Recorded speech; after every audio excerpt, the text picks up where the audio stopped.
Morning, everyone, and good morning, everyone who is joining us on YouTube. Um, in the interest of time, I will introduce the board of directors and all of the people on the call. So for the board of directors, there's myself, Derek Summers, I'm the chair. We have Kevin Cloutier, the vice chair, Omar Farouk, government appointee, Paul Imola, elected member, Peggy Judge, government appointee, Stephen Kinsella, government appointee, Samir Modhera, a elected member, Alicia Munian, a government appointee, Tanya Nababin, an elected member, Carlos Pacheco, an elected member, I believe, Regina Subzinska, I said it right all of the times, and now I mess it up. Also a elected member, Rob Vazina, elected member, Henry Wiersema, government appointee, and we have regrets from Paul Wilk. He's not on with us today. Okay. And as far as your administration team, we have Fazel Khan, registrar and CEO. We have Amy Stein, our deputy registrar. Fiza Assad is on with us, accounting and human resources specialist. And Carolyn Robertson, manager of communications and executive office, and basically the person who just makes sure everything works. We also have with us today Karen Elkin, and Karen will be our facilitator for the day and helping us run smoothly and make us all look incredibly professional. And thank you for joining us, Karen. She's new to us today. All right, I'll start off with a land acknowledgement.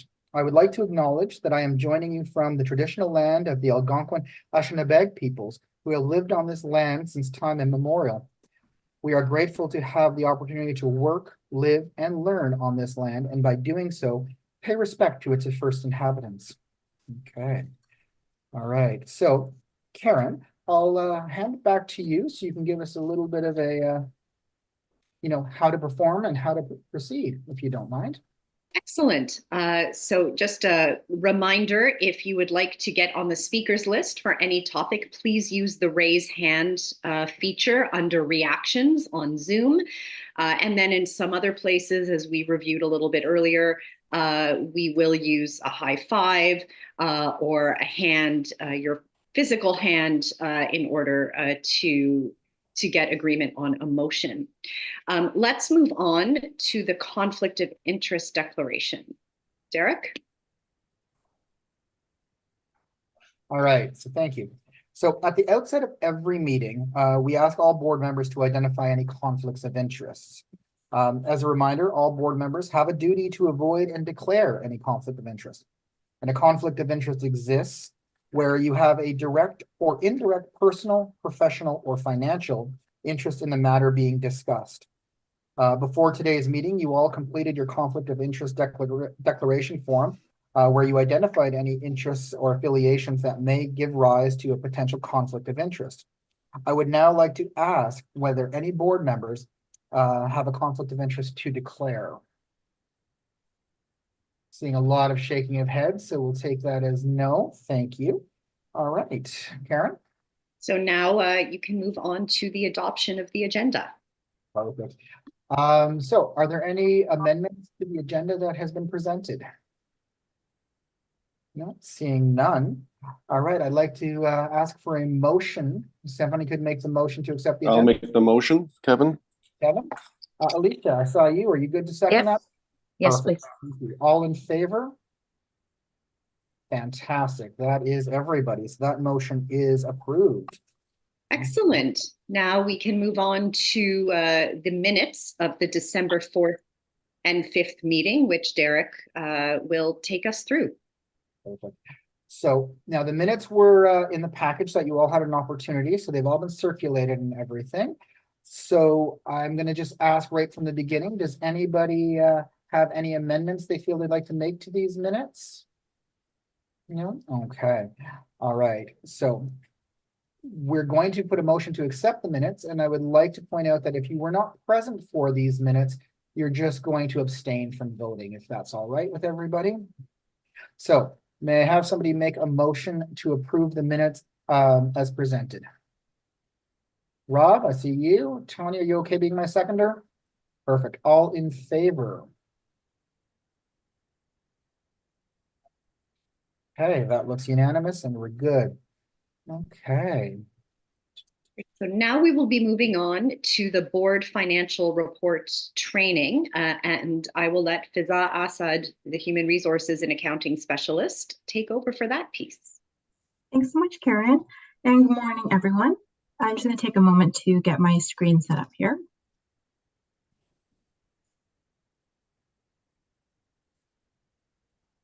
All right, perfect. So I'm going to be doing a presentation in two parts today. The first being the training on how to read the variance report, and then going over the actual variance report. I have this in front of us here just because I think the best way to get trained on something is just to be looking right at it. So for anyone new especially, our financial variance report is a document that provides a summary of year-end revenue and expenses as compared to the total annual budget. A comparison is also provided for the previous year's financials at the same point in time. So the purpose of the financial report and why we present it at every board meeting is to provide an indication to the board as to whether revenue and expenses are trending in line with expectations for a particular point in the year. So you will be receiving this report at every board meeting, getting a bit of a snapshot into the college's financial health on a quarterly basis, and then twice for the last quarter of the year. So going right into it, the variance report that we have before us here, I'm going to take us through what each of the columns mean. I am going to be kind of jumping back and forth a little bit. So if you do have any questions at any point, please do just feel free to interrupt me there. So the variance report here, we'll start with column A, which provides just the names of our summary accounts and broken down into our revenue counts up here at the top, our board and committee expenses, and then our operations and administrative expenses. Now these are, again, our summary accounts, just because as anyone who's ever worked in accounting knows, there's hundreds of accounts, and if we had all of them here, it would be a very tedious report to get through, and I don't think anyone would appreciate that. The next column that we have is column D, which is our budget line. So this is basically what our entire variance report is based on. We want to know, how did the college perform based on what was budgeted, what we forecasted or what we anticipated? Did we bring in more or less money than we meant to? Did we spend more or spend less than we meant to? And it gives us an indication as to our college's financial position and whether or not we will be running into any cash flow issues. Column E is probably the main thing you want to be keeping your eye on, as that provides you with the actuals for the period ending. Now, one thing to note is that these are going to be the unaudited numbers. So again, this is based on our internal bookkeeping, and the external auditors do receive copies of all of our variance reports. They do take a look at all these numbers, make sure everything we've been presenting throughout the year is accurate. And if there is ever any misstatement, error, or anything of significance they need to report on, they will be reporting on that in the June meeting. Thankfully, they have not flagged anything major in any of our variance reports before, so I promise you, you're in good hands here. Columns F and G, I will say they're not necessarily relevant to the current financial position of the college, as they do provide the actuals and the variance to the previous year. However, they are really good to have as a comparison, just to see how we're trending and what we've been doing this year. The main columns that you want to keep an eye on are columns H and I. I am going to go back to those in a moment, but the last column here for notes is where you will get all your information about the variance, including what activity exactly made up the actual cost coming in, as well as an explanation for any variances. So jumping back into the variances, we've got two columns here, column H and I. Column H provides you with the dollar value of what the variance is. So just pretty much very straightforward, what was budgeted and how much we either brought in excess or underspent or overspent. But the main thing to keep an eye on is column I, which is the percent variance. And the reason for that is that when we're looking at this report, we want to be analytical. We want to make sure that we are taking things into account, we're highlighting the important things, and we want to really take a look at what is going to be a material or significant impact to the college's finances. So for example, if a line item has a budget of about $3 million, a $5,000 variance does not seem like it's as big of a deal. It's not necessarily going to be derailing operations. It's not something that's going to be raising many red flags. We will provide an explanation, but it's not a red flag or, all hands on deck kind of situation. However, if we had something that was budgeted for about $1,000 and you see that we're spending 5,000 or even more than that, that's a huge variance, variance percent. And that is something that is then a red flag as to, was there an error in budgeting? Is there some unplanned activity going on? Do we need to pull funds from one account to allocate towards another? How are we going to be supporting this operation? And what do we do for future budgeting purposes? I think you've got a hands up from. Sorry. Rob's got his hands up. Oh, yes. Rob, go ahead. Hi, sorry about that. So just the notes, I thought when you explained the notes were the reasons for the variance, if I understood you correctly. So there's two things. Just the first one, if I look at line item 6, interest, I'm just using this as an example, interest and investment income. Okay, it says interest on savings and GIC investments. So that's telling us what it is. Mm-hmm. And it tells us when it was realized, and that's great. But it doesn't give us the reason for the variance. So the notes are really to provide more of an idea as to what went into the cost. And if there's a significant variance or even something that is material, particularly when it comes to our expenses, that's where the explanation will be. So I was actually looking at line item 9. That's 40%. Mm-hmm. And when I read the notes, I perhaps I'm misreading it. I don't see a reason for the 40% variance. So for example, in that note, it says what we had budgeted was the full hybrid days. And then to date, we actually had the 6 virtual days. So you can see that there's a difference between the costs there. Mm-hmm. Beautiful, thank you. No problem. You've also got a Samir. question from Samir. Yeah.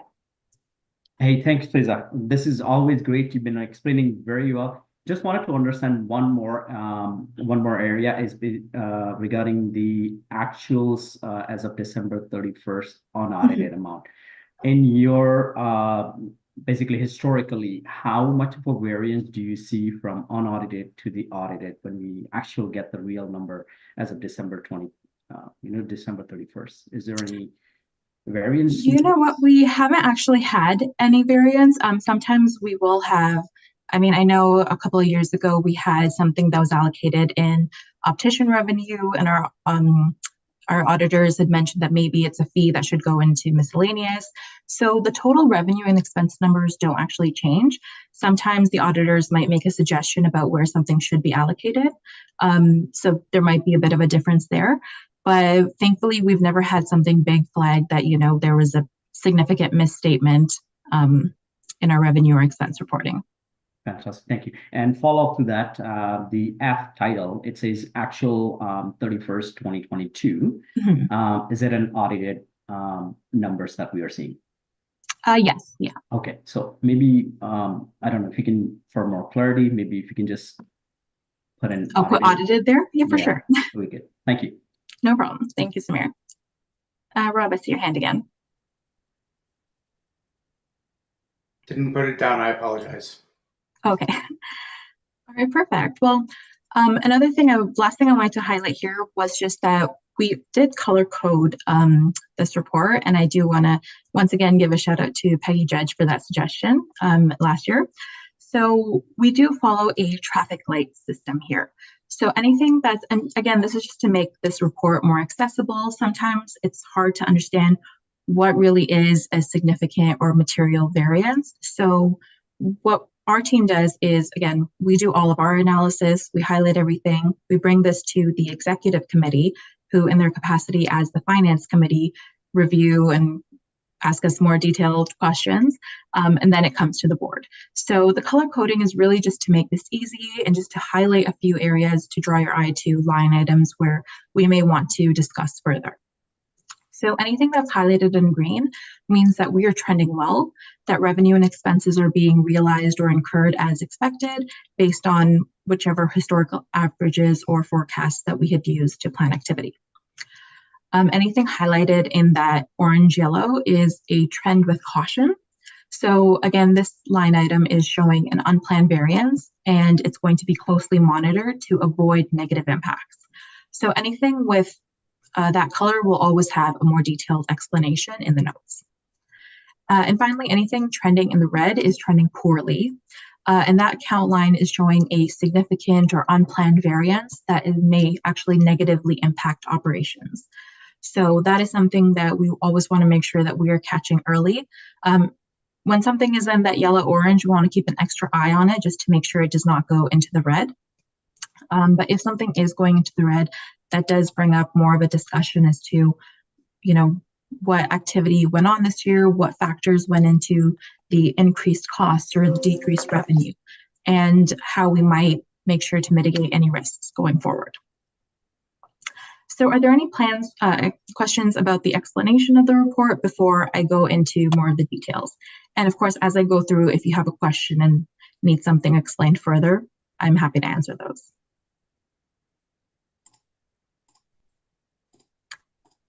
Okay, not seeing any, so I will just jump in then to the actual presentation of the financials. So the financial variance report here before us is dated for December 31st, 2023. Just again, as a reminder, these are our unaudited numbers. You will get the actual audited numbers at the board presentation in June and externally from the auditor so that there is no influence from our team. So just overall for total revenue, we ended the year at $3,661,160 and 2% over budget. Any major highlighting points that I wanted to talk about here were student and intern revenue. We had budgeted for about 27,000 and brought in on almost 40, so about a 44% variance there.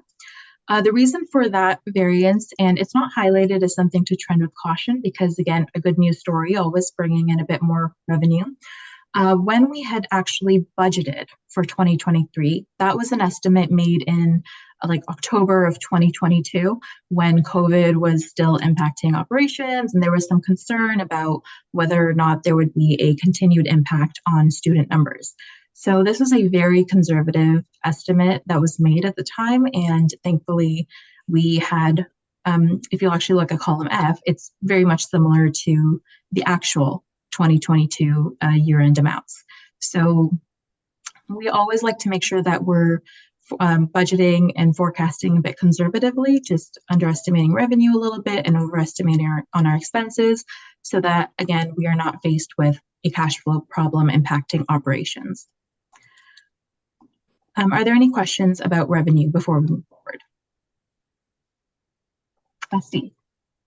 Yeah, thank you, Faiza. And this is just more of a flagging question for the future. With the federal government cutting back on the amount of international students coming into Canada to go to school here, and I'm thinking in particular, I live in Barrie, so Georgian College is here. Over 60% of our students that go to Georgian College are international students. And so with the government cutting back the amount of students that are coming in and going into programs and stuff, so I'm thinking for the revenue for those students that may graduate in about 2 or 3 years from now. I was just wondering, could staff just keep a flag on that? Because obviously then the revenue is going to go down if the international students are not being allowed to come into the country to partake in the programs at the various colleges and stuff. So just to keep that in mind going forward, because the revenue could suddenly drop. Absolutely. And I think that's a point that we're also really going to keep in mind during budgeting time, just to kind of do an environmental scan and see what's actually going on out there when we're coming up with these numbers. Thanks, Steve. Samir, is your hand. Faiza, I would like to know how many total exam sessions we had in 2022 and 2023. So I don't have the 2022 note, but for 2023, we had the one in June in Seneca, in October we had in Georgian, and then November we had La Cité College. Okay, okay, no, that's fine. I'll connect back with you on that. Yeah, sorry about that. I worries. took the 2022 note out, but I can get that information back for you. Thank you. Thanks, Amir. Tanya, how about you? I'm just wondering, will we lose line 5, the national exam fees, as we've passed that on to NACOR for 2024? Yes, yeah. So this is again just for the 2023 report. So this is the last time we'll be seeing that line item there. Okay, thank you. Thanks, Tanya. Amy.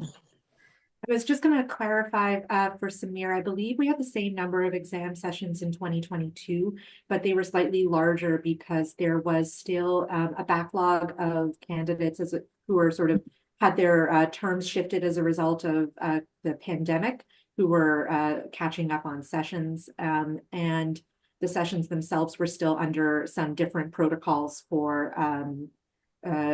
space and I guess safety protocols. So I think the numbers that we're seeing in 2023 are similar to what we have been seeing kind of in a regular trend year, starting to balance out a bit. Thank you, Amy. Thanks, Amy. Any other questions about revenue before we move forward? Seeing any hands? All right, so going into board and committee expenses. So we ended the year at $108,722, coming in at 42% under budget. Some major variances across the board here, but again, everything highlighted in green due to the fact that we actually underspent here and it is not negatively impacting the budget. One of the main reasons was the fact that we had budgeted for many in-person meetings, which did not actually happen for any of the committees, and only one in-person meeting for the board, which was in the summer. The major cost drivers here, cost savings here, were that originally we had budgeted for full hybrid days for all of our board meetings, driving up the cost quite a bit, as well as mentorship days, which did not occur for the 2023 fiscal year. So you'll notice a significant variance there from what was actually budgeted. Also for discipline hearings, we had 6 hearing days budgeted for, also driving some of the costs there. And for patient relations, we did not have any meetings. So again, some costs that were not realized there. Sorry, Paul, your hand? Yes. So you'll notice for 2024's budgeting, it'll probably be a lot tighter around board meetings and things because we had polled the board in the fall as to their preference for what they wanted to see for 2024 in the way of real in-person or hybrid meetings. And we're going to be doing that again, probably polling in June this time as we set the budget for 2025. So you'll see probably a lot closer or tighter variance in board and committee expenses for this coming year. Thanks, Basil. Carlos, how about you? Yes, just a question on the discipline line. I noticed a huge drop in the 56%. Is that due to less complaints, or are we just falling behind on following up? So discipline's a bit of a harder one because we do estimate the days kind of the year before in terms of how many items actually go to hearing days. So we just didn't have as many, and I think we had some I may defer to Amy a little bit on this, but I think the actual matters were different and had been resolved by the committee. Yeah, I think Fiza, you covered it well. In order for something to get to discipline, there's a whole process that would happen in the lead up to it. So when budgeting, we do take our best guess based on things that are sort of making their way through the process as to how many hearing dates we anticipate. But a lot can happen in the intervening time, including matters settling. So right now we only have one matter that has been referred onto discipline. It is scheduled for a hearing later in the spring for 2024, for example. And going back to 2023, there were no matters that, or there were fewer matters that ended up proceeding to discipline than anticipated or proceeding to a contested hearing.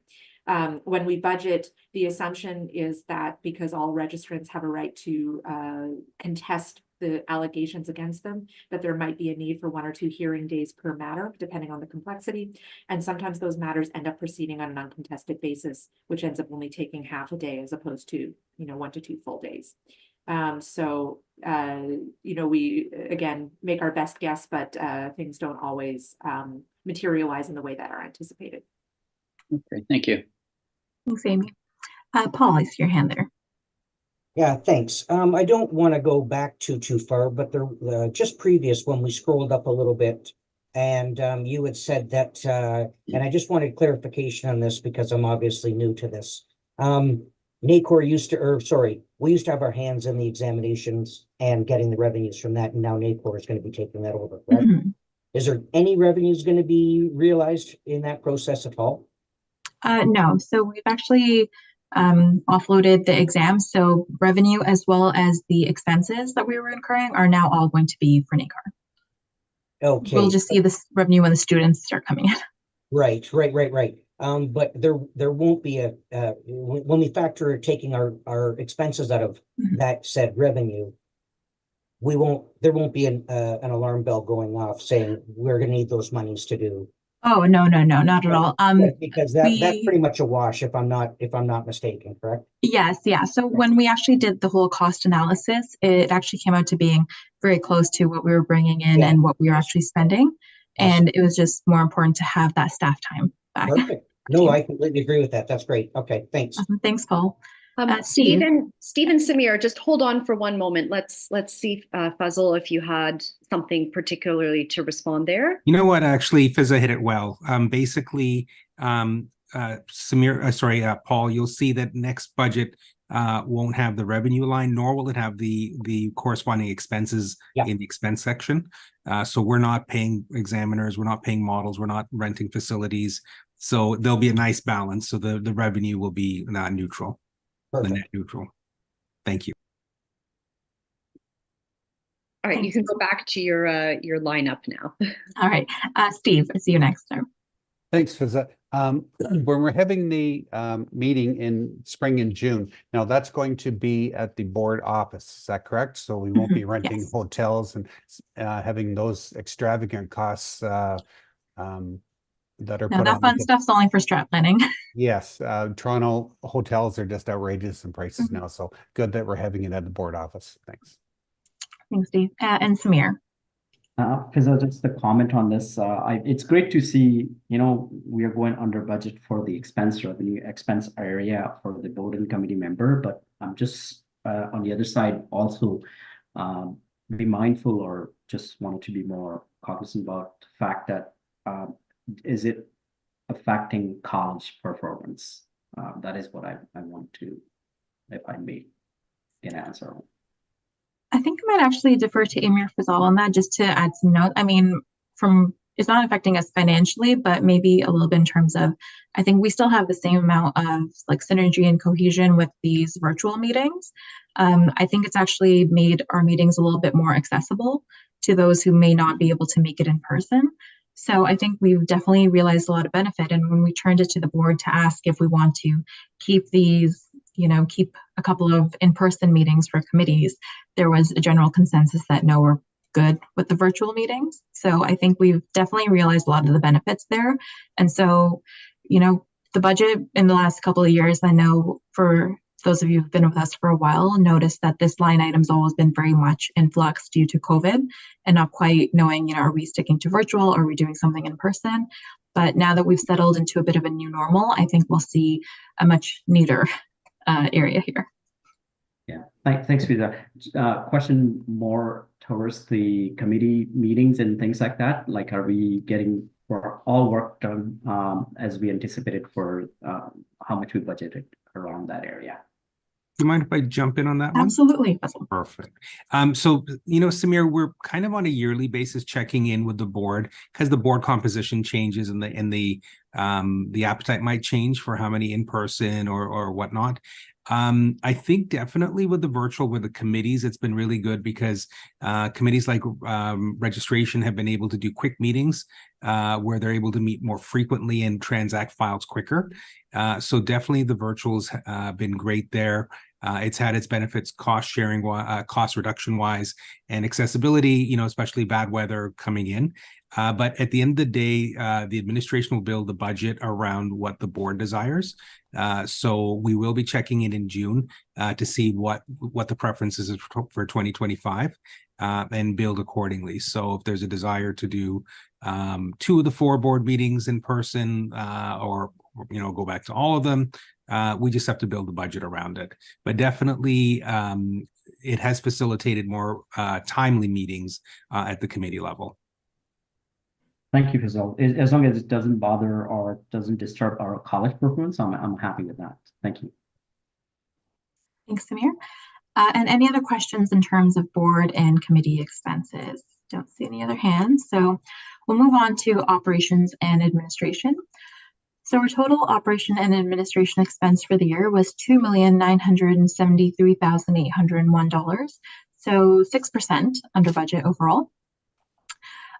Nothing of significance to report on most of the line items. I did just want to highlight database costs. So for those of us who were at the meeting at the end of the year, we already knew that we were trending a bit over budget here. Again, just because of the fact that we had quite a few major projects that we picked up for 2023, including our data cleanup, our election project, or renewals, data optimization. It's one of the areas that I think all of our board members can really agree that it's worth the additional investment into our database, as all of our operations are sustained on this database. The improvements that we were made are to benefit the public and our registrants who use this database, as well as to provide more transparent reporting. So we have definitely been following along with the trend here, and we've made sure that for the 2024 budget, we have taken these numbers into account and forecasted accordingly. Another line item I just wanted to highlight was the QA program costs. Again, that's the 93% variance here looks very significant. This is due to the fact that previously we had been allocating around the $45,000 or so to the MSF project, which has been deferred indefinitely. And for the 2024 budget onwards, you're not going to be seeing this built into the line items. Are there any questions about operations and administrative expenses?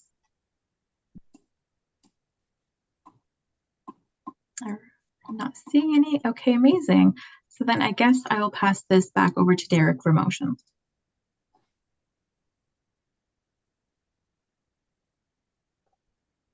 There we go. Clicking the button, it's not doing anything. Thank you, Fizza. Great report as always, very thorough, and obviously answered everybody's questions. There was some good discussion on it. So with that being said, questions are done. May I have a motion to accept the financial variance report? Georgina, I see you. Stephen, I see your hand as a seconder if you're good with that. And all in favor? And that is being passed unanimously. Thank you very much. Karen, I will hand it back to you. Excellent. Well, I have the pleasure of announcing that we're now going to take a 15-minute break. Please remember to mute yourself and turn off your camera, as the live stream will be continuing during the break period. We will put a timer up on the screen, and we will see you in 15 minutes.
All right, welcome back, everyone. I hope you had a good break.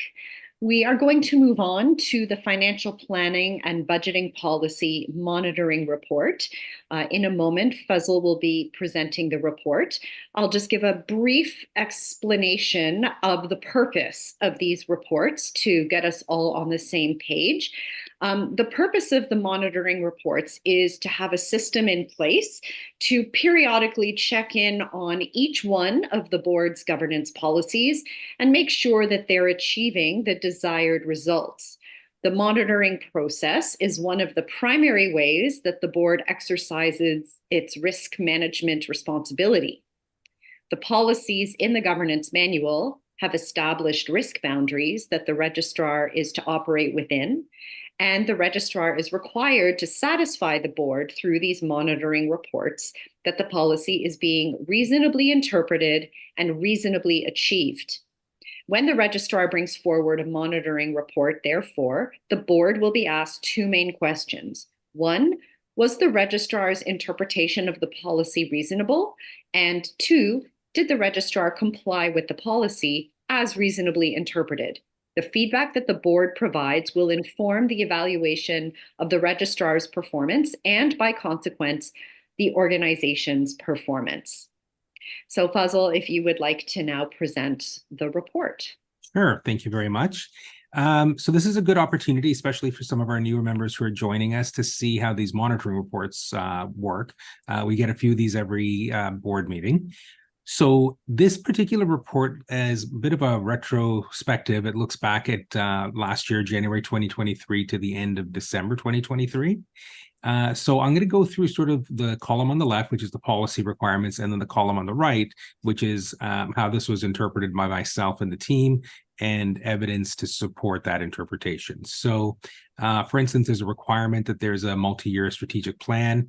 In 2022, the board set the 2023 to 2025 strategic plan.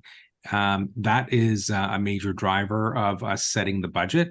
In particular, specific funds amounting to about $86,000 were allocated to strategic initiatives.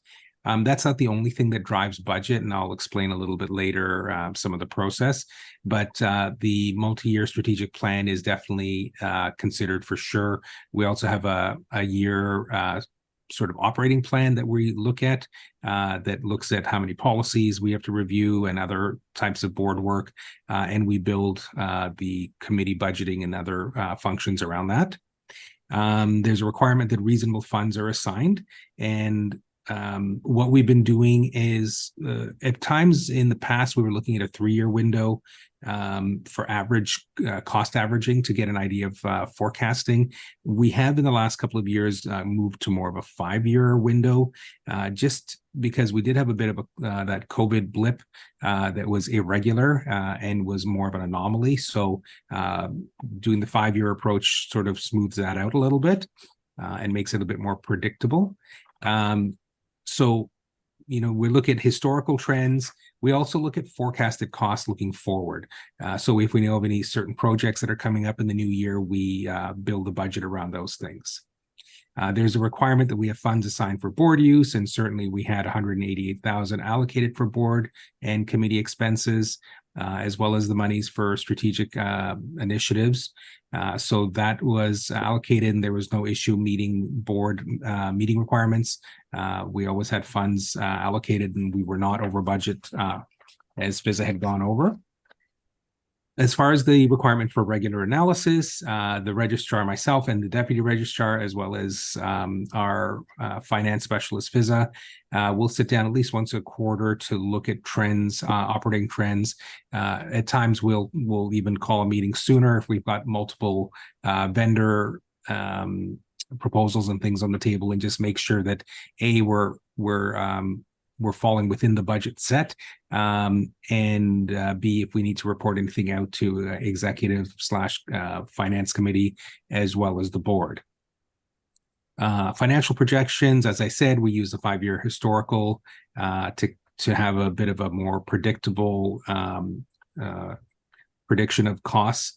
And then as far as reserve fund expenditure, as of December 31st, we had not tapped into any of our reserves. And then the second item is on the advice of our external financial auditors. The college moved up to keeping a 12-month operating contingency up from the 6-month contingency. Last two requirements, sound financial planning. We have policies in place for investments. We work with a credible financial planner with a AA rating.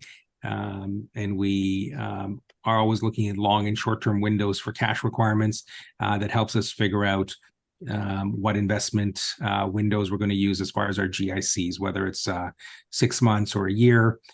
We look at what our financial requirements are for the year. We look at cash in from things like our major revenue sources, register and fees. And we predict the year, and we predict a little bit of a long term as far as what can we keep locked away earning interest. As far as budget development, the process is almost a 6-month process that starts at the beginning of Q3. We start at the staff level, move through the chairs to make sure that we have a discussion with our chairs as far as committee requirements goes. We go through to executive finance to show a proposed or draft budget and get their input. And then finally, it comes to the board for final approval, just to make sure that nothing's been missed. Leading up to that, we do check in with the board with things like the desire for what type of meetings they want, in person, hybrid, etc. That does a lot of driver for committee expenses. So it's a long cycle, but I think we hit all the necessary stakeholders and hopefully cross all the T's and dot all the I's. So that is this monitoring report. And I turn it back to Karen. Wonderful, thank you. Are there any pieces of feedback or concerns with the registrar's interpretation of the financial planning and budgeting policy? If so, please use the hand raise tool. Okay, I'm not seeing any. Were there any steps taken that anyone was not comfortable with?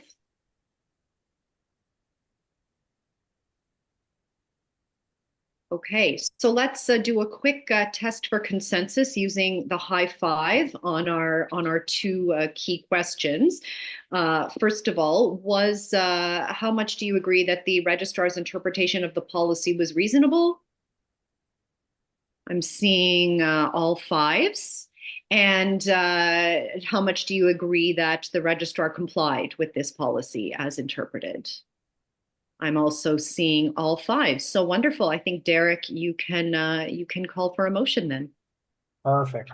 So I'm going to, Rob, could you come back to us, please? Thank you. I'm going to call for the first motion that the board approve the registrar's interpretation of the policy as reasonable. May I have someone make that motion? Virginia, I see that. Kevin, I'm going to take you as a seconder. All in favor? Thank you. That's approved. And on to, can I have someone make the second motion that the board agrees that the registrar CEO complied with the policy? May I have somebody?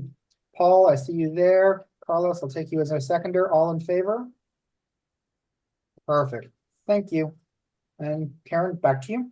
Wonderful. We'll bring Faisal back now to present the Strategic Outcomes Policy Monitoring Report. Super. So I'll go a little bit over the briefing note and then get into the attachment. So this policy was first approved in October of 2019. And in 2022, as I had mentioned earlier, the board developed a strategic plan that covers 2023 to 2025. So this is an opportunity to get a bit of a status update on that strategic plan.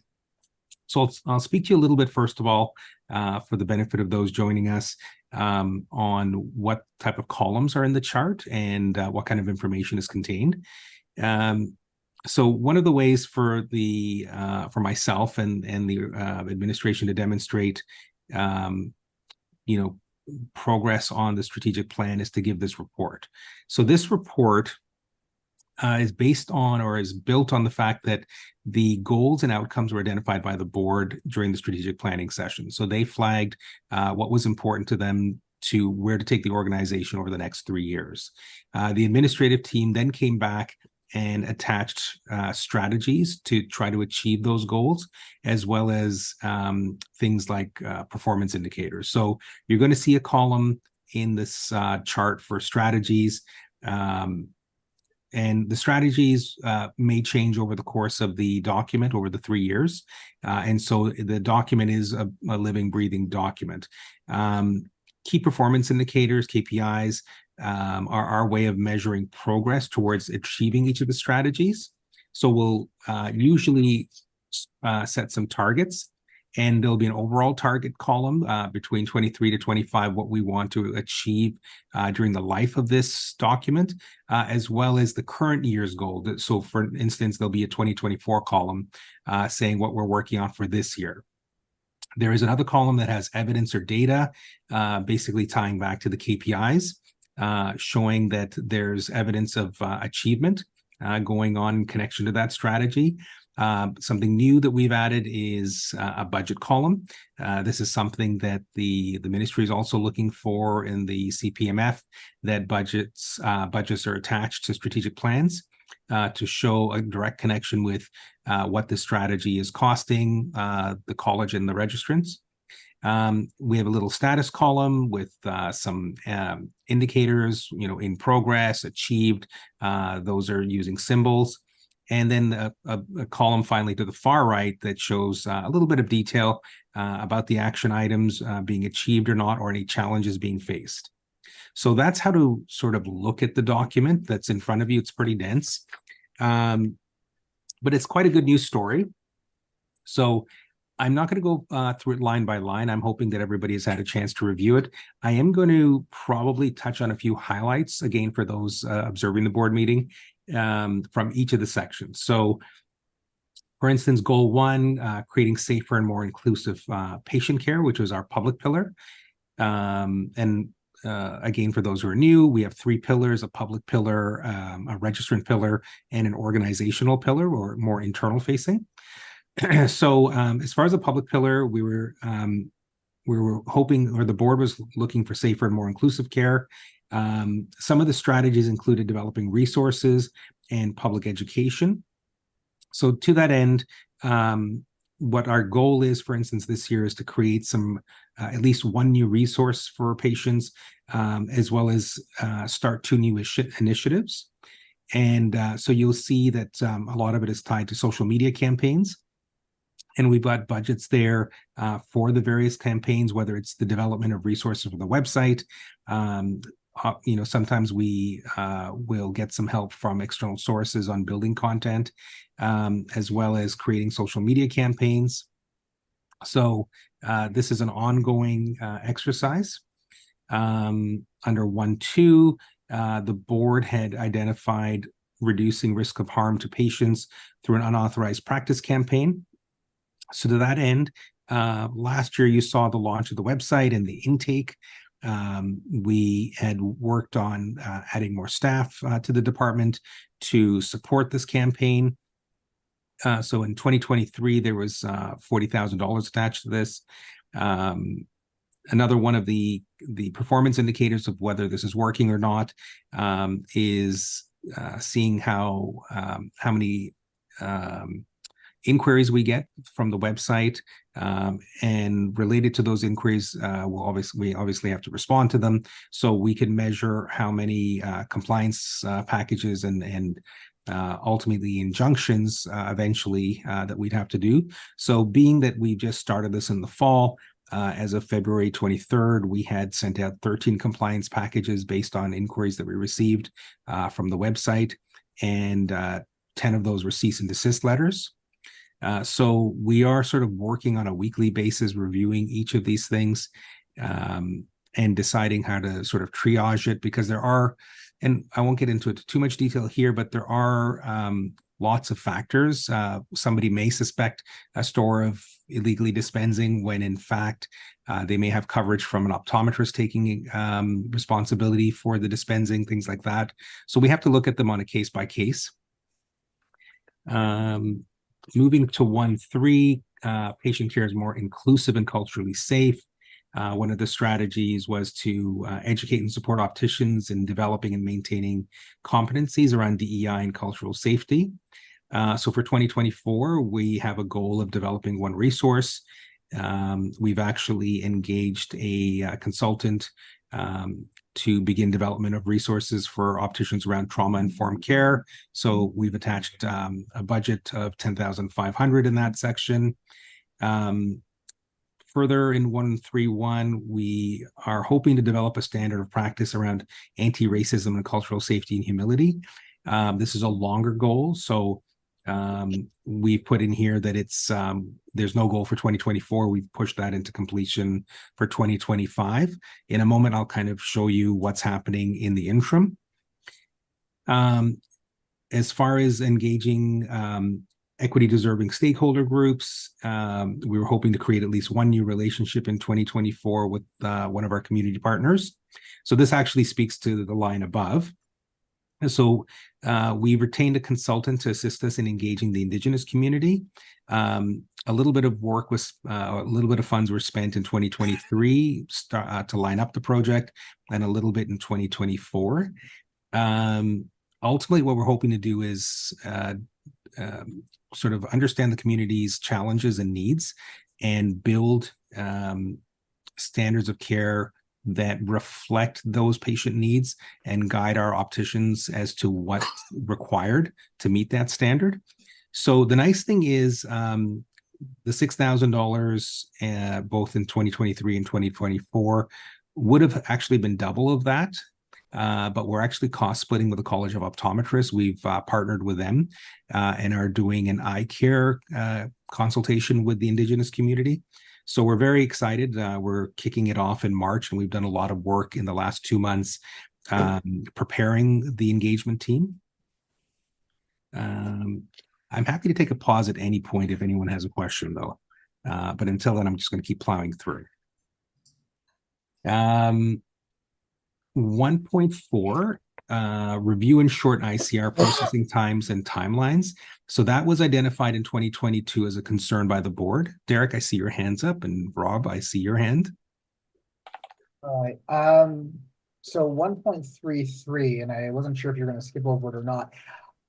Just from my personal preference, not applicable. Feels like we've forgotten it, ignored it, or isn't going to talk about it. Is it possible to have some idea of that we've begun a conversation, or we're waiting on something, or just something to make it sound like it's just not off the charts?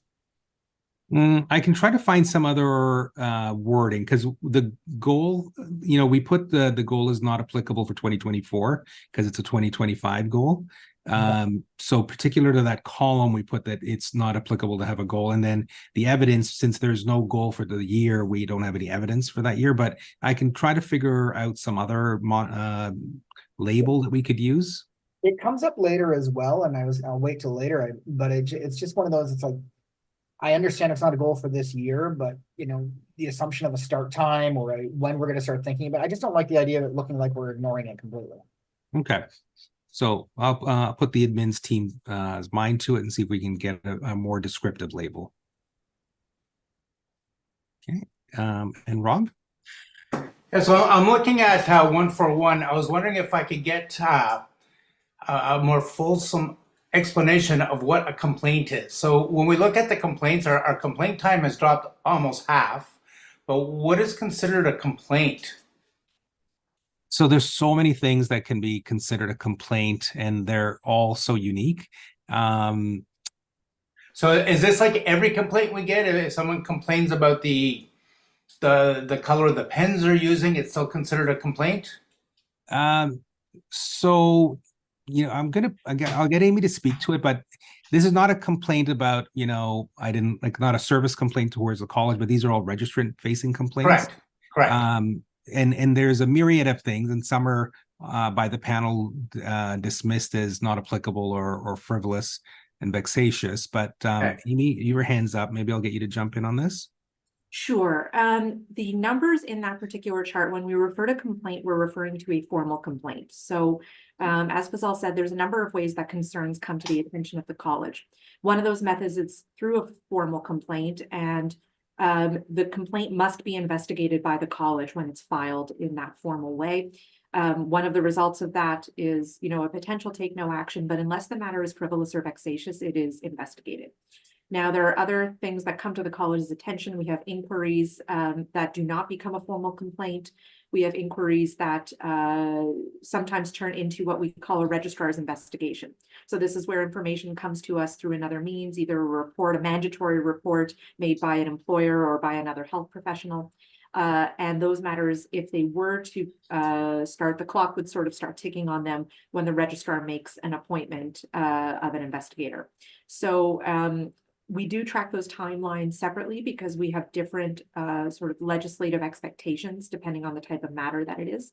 Formal complaints are what's being provided here, and that is the majority of the matters investigated by the ICRC are arising out of a formal complaint. Thank you. The reason I ask it, when I read the report, I kind of get that we still have 39 outstanding complaints from 2022. So that for me is not that encouraging, but I'll bring that up, I guess, when we get to the complaints report. Sure. It No just problem. seems like a lot. So we do not have 39 outstanding complaints from 2022. We didn't even get in 39 complaints in 2022. So for sure, we can make sure we've clarified any of that data. Yeah, when we go over the report, maybe I'll get yes, because it looks like we had 30 left over from 2023. We have 2 new ones, and we still have 71 open matters. So that's where I'm getting where are these other ones coming from then if it wasn't last year or this year?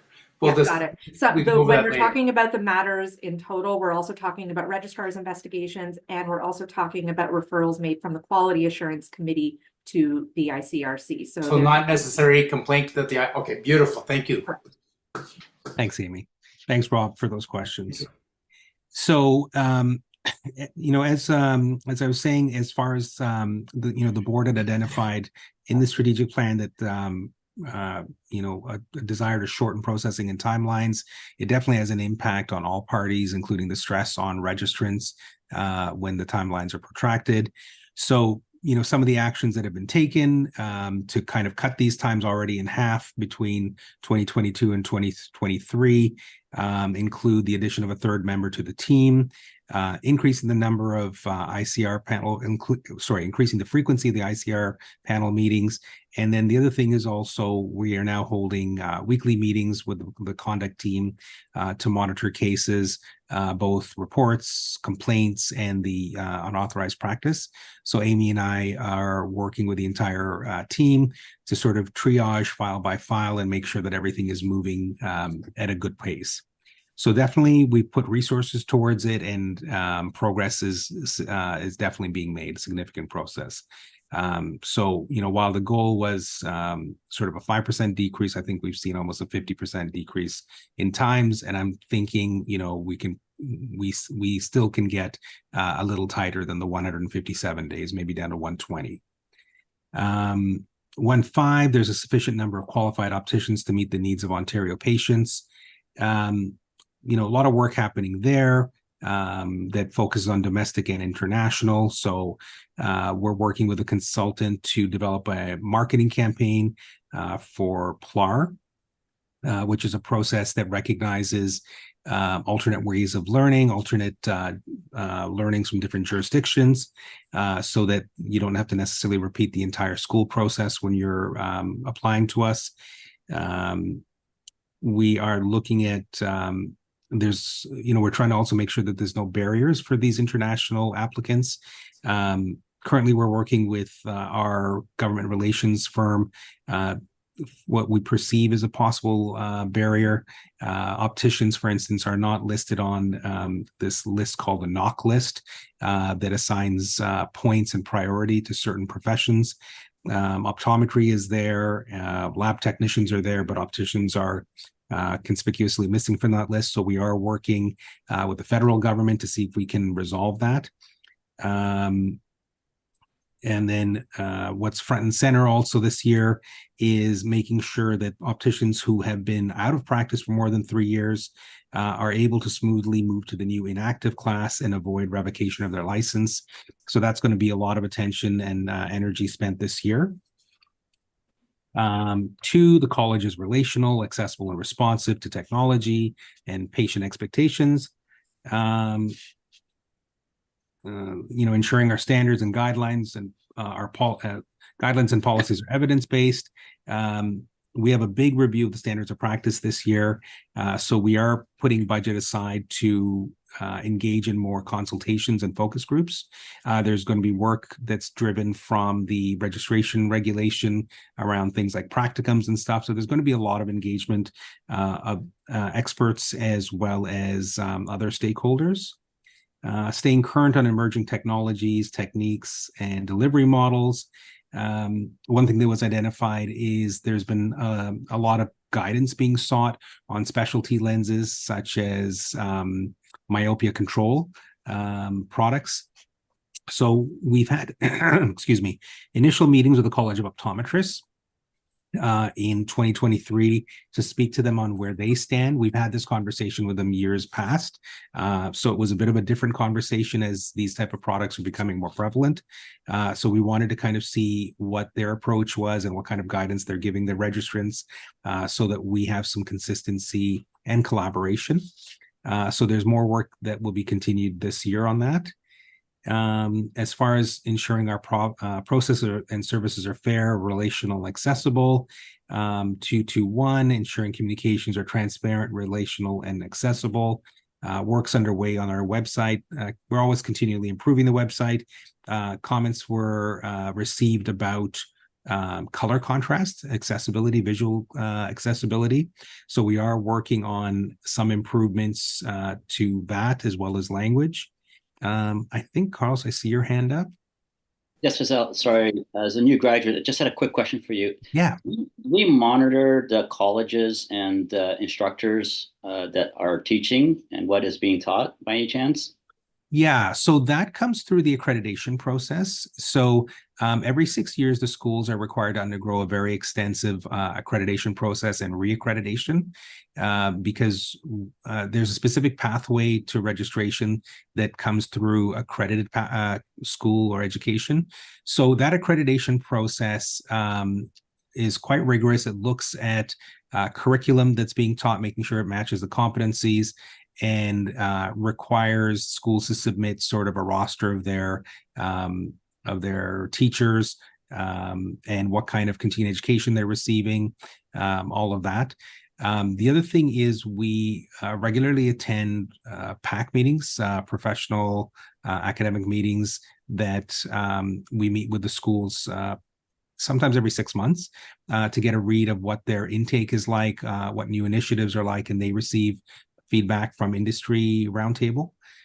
So we're fairly regularly in touch with the schools. Okay, thank you. Yeah, no problem. Sorry, I'm going to pick up the pace here a little bit. I just want to find some things that stand out. Another thing we have is 223, ensure technology is being effectively leveraged. We have an online application build that's taken a few cycles to make. The online application, we're quite excited to launch this year. Right now, it's a very paper-based process where every 6 months we're getting about 120 applications from opticians and intern opticians. It's very labor-intensive at the office. It takes quite a while to process these things. So this will be moving to an online format, which will increase efficiency and accessibility and shorten timelines. So it's highly anticipated. We're excited to get that off the ground. And then as far as 2.3, registrants having high quality access to high quality education, continuing education, and other resources around DEI. We're expected to be building a trauma-informed care module, education module this year. We typically develop a college update for the spring and for the fall. This year, 233, we're actually having a lot of opportunities to engage with the registrants. We've got 7 engagement opportunities. I've just got to edit that goal for 2024 to move it up a bit, but we're not only are we doing 4 shows in Toronto, 2 in the fall, 2 in the spring, we're doing an appearance in Sudbury, Ottawa, and London the Ontario Opticians Association is doing a roadshow, so we're hitching along for the ride. It's a great opportunity to talk about the registration regulation changes, which is going to affect a lot of registrants. So we're looking forward to a little bit more FaceTime in person with our registrant base. Finally, goal 3, which is internal facing. The college demonstrates regulatory leadership through governance excellence. Things on deck are reforms to the electoral district system. We're also going to be upgrading some equipment internally so that we can be in a better position for some space sharing projects. We're going to be having one college to start with sharing some space. I see Henry's hand up. Yeah, just a quick question. Yeah, Do Henry. you have a date on the London show? I do somewhere. Okay, if you let me know, that's all. Okay, for sure. I will nudge Carolyn to message me on the side, and when I get it, Send it to me. Yeah, I'm just, because if I'm around, I'd like to go. oh, that'd be lovely. That would be Okay. lovely. Yeah, for sure. Okay. 314, the board regularly assesses and evaluates its own performance and that of its committees.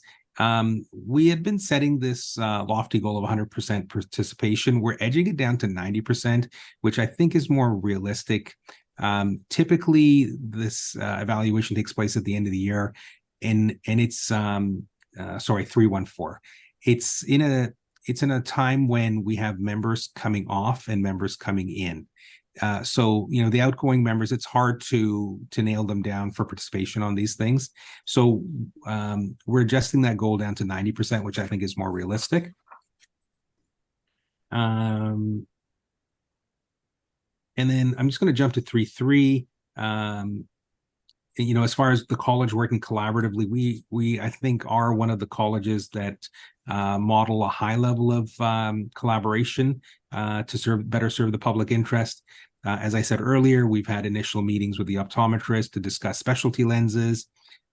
We are in the final stages of finalizing some space sharing to reduce costs here at the college. Work is underway to have an industry roundtable again in 2024 to talk about health human resource management. And as I said earlier, we are collaborating with the optometrists with the Indigenous community engagement. So we're constantly looking for partners to partner with to create better outcomes. So that is my report on the strategic plan. Excellent. Does anyone have any questions or concerns about the interpretation of this policy? I'm not seeing any. Let's do a Omar. Yeah, that's a great presentation thus far. In terms of this, the plan that we have implemented so far, the strategic plan. Where are we at this point in time? Is there a gap? Is there a time where we need to catch up? So where are we basically at this point in time? Sort of a temperature check or progress check. I think we're in really good shape. Some of the biggest, most aggressive strategies have been tackled first. Some things are naturally going to occur in sequence. So for instance, the development of a standard of practice around cultural safety and humility will be a byproduct of our engagement with equity deserving groups like the Indigenous community. So they're sequenced for 2025 and everything seems to be tracking really well.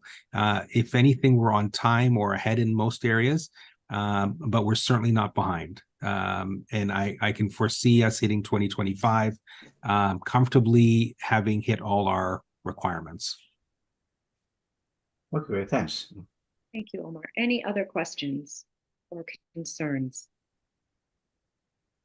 Okay, let's do a quick high five and see where we're at on comfort with this policy, how it's being interpreted.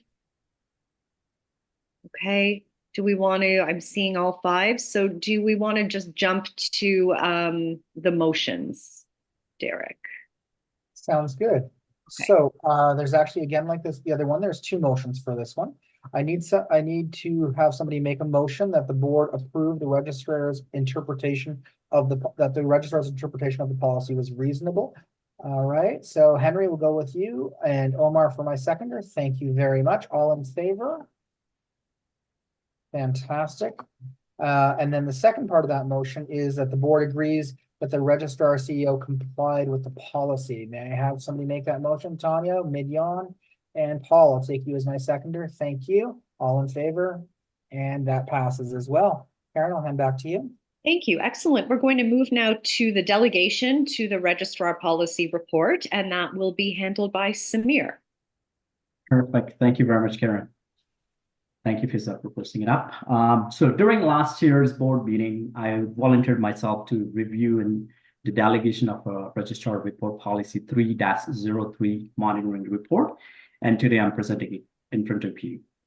For those of you who are new, monitoring report is a tool used by the board of directors to monitor compliance with policies in board's governance manual. On December 5th, 2017, the board approved the delegation to registrar policy.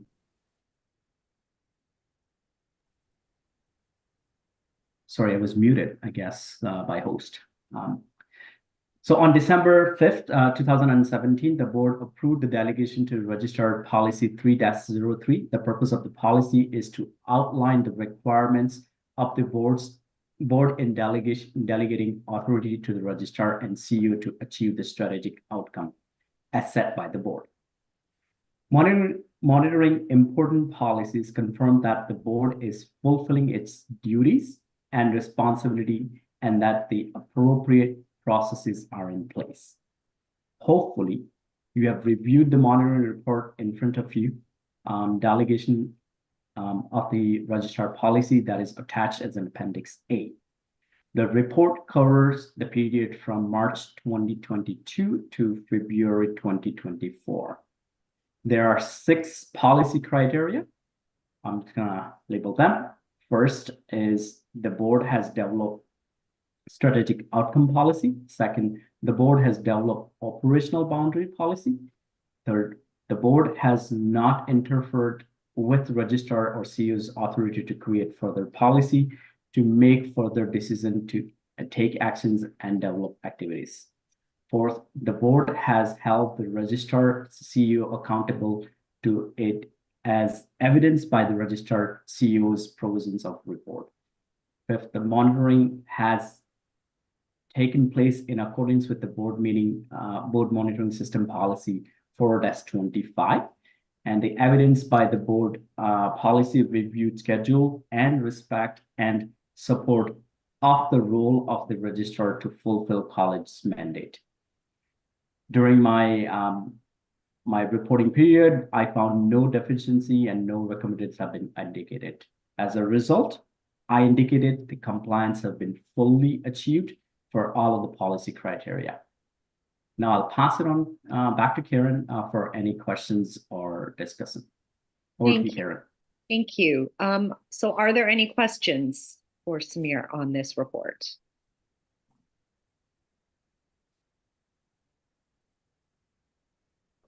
I'm not seeing any hands flying up. So then are there any action items coming out of this monitoring report?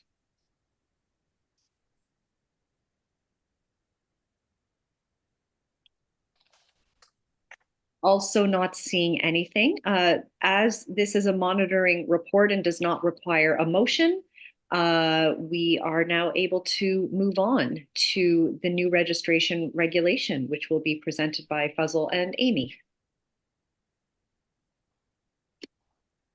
Okay, so I'm just going to give a little bit of context, but Amy is going to do all the heavy lifting here.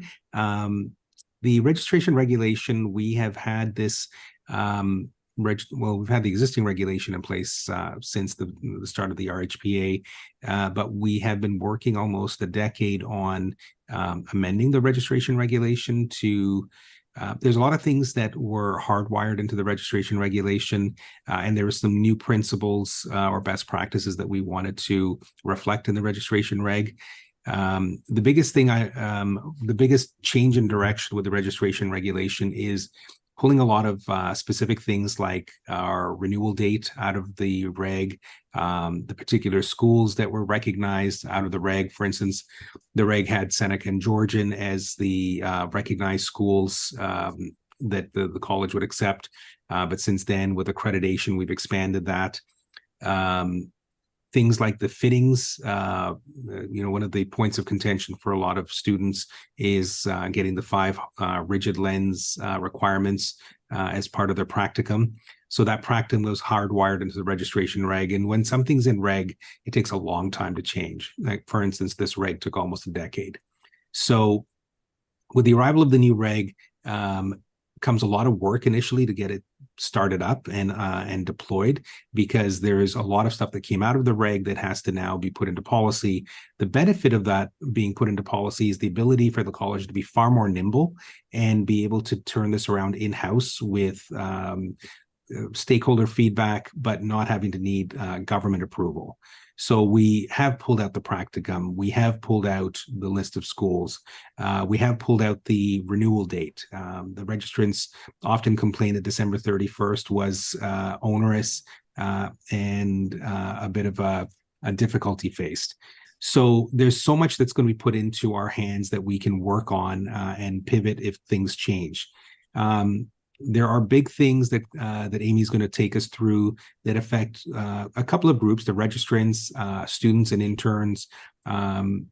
So we have a lot of work ahead of us in the coming year. I think it's quite exciting, but there's big philosophical changes. There is a requirement for keeping current. You can't any longer just give your money to the college and pay your insurance and remain current if you're not actually practicing. And that comes through a public protection lens of, just because someone's current, should they be practicing on a patient? So I'm going to turn it over to Amy to walk the board through it, because there's going to be a lot of policy work coming to you in the next few board meetings. There's going to be a lot of engagements that are going to be happening at the registrant level. So it's going to be a big thing for the rest of this year. It's going to have, it has impact on our budget. It has an impact on the team's time, and it has an impact on our outward facing to our community partners. So without further ado, we'll get Amy to walk through a presentation of some high-level overviews. Registration is going to be working with this the most closely, but it was important that the board understand this, because we are going to be speaking to our registrants and we didn't want to leave anyone on the board in the dark. So Amy, if I could turn it to you. Sure, thank you so much. All right, so just to give everyone a sort of high-level overview of some of the biggest changes coming. Now, I'm not going to go through all of them. There are a lot of small administrative changes, but these are the biggest ones that are going to have the biggest visible impact on a number of groups that are affected by this. So as Fazal was saying, and I'll just start with a couple of quick facts about what these regulations are and where they come from. So it's actually 2 regulations that are changing at once. You're getting 2 for the price of 1. The main one, though, is our registration regulation, but there's also some changes that were made to the examinations regulation. These 2 are interdependent, and essentially the changes to the examinations regulation are because we're changing the registration regulation, we needed some companion changes there. So these are both regulations under the Opticianry Act. So that means that they are part of our home legislation, but we don't have full control over what's in them. The contents of those regulations need to be approved by the government. And they have all of the requirements in there about how to become registered with the college in the first place, and then how to continue to hold that certificate of registration over time. As Fazal mentioned, these have been in place since the beginning of the RHPA. These came in a couple of years later. And this is really the first set of significant amendments since 1994. There have been some smaller amendments over the years, but nothing that has really fundamentally changed some of these pathways and some of these criteria until now. So obviously it's a big change and very important for the groups that they're affecting. So I'm going to sort of take you through them group by group. Now, first, we've got our entry to practice requirements. So the biggest change here, as Fazal mentioned, is we're getting flexibility over these requirements, and in particular, the practical requirements for entering the profession. Our current regulation sets this out in minute detail, the number of hours, the number of fits, the types of fits. And that means that it's been static for the last 30 years. We've had the same requirements, and as things in the profession have changed over time, we have not been able to change with it. So that's different now. It's being removed from the regulation in terms of the specifics. The specifics are now going to be set out in a practicum policy. Now, that doesn't mean we're changing everything overnight. This is something that takes time. The education programs have built their programs based on these requirements. So we're going to be engaging in consultations. Number one, to first figure out, okay, here's what's been in place for 30 years. Should anything change? And if so, what should the new requirements be? And then working with the various partners to implement those and come up with a timeline that is going to make sure that we're accounting for the program needs and for enough notice to the participants. It's the first big change. And please do interrupt me at any point with any questions, but as others have said, I'll just keep plowing along until I see a hand. So the next impacted group are student opticians. So for the last 30 years, we have had an official registered student optician class. It has always been optional, but very little uptick in it, especially over the last number of years. The purpose of having that registered class when this first came in was so that we could properly identify who is a student optician to the public. But all of the education programs issue valid ID that is acceptable to the college. So there was no need to have the students pay a fee and enter into this regulatory scheme. It was essentially no longer needed. So this class has been eliminated. Now that means that the small number of students who currently hold a certificate of registration in that class, those certificates are going to be canceled, but it's not going to impact them in terms of their ability to practice under supervision, their ability to continue with their education program, and then become registered as an intern when they complete their requirements. So we're going to be communicating with students about the impact to them and what they need to know about that. Also, as Fazal mentioned, we're now having greater flexibility to approve education programs directly. Under our current regulation, it was really specific. We had 2 approved programs, Seneca College and Georgian College. Anything else had to be approved via an equivalency route. But now we have that ability to approve those programs directly, some more flexibility. We're also seeing, excuse me, pardon me, more flexible access to the prior learning assessment and recognition process. So this is for individuals who did not graduate from one of those approved programs, but would still like to have their qualifications assessed to determine whether they are equivalent or comparable to a graduate from an approved program. Now, we have been we have facilitated access to PLAR even wider than what the regulation initially said, with the approval and endorsement from the Office of the Fairness Commissioner. But now our regulation is actually catching up with the reality that we have implemented to make sure that we're having access to this process for as many people as possible. So the next group is intern opticians. So a few major changes there. Up until now, it's been written into the regulation that interns need to renew on an annual basis. Now, the regulation is no longer going to require that. So you're actually going to be looking at some proposed bylaw changes later this morning around whether there's a need for interns to renew on an annual basis.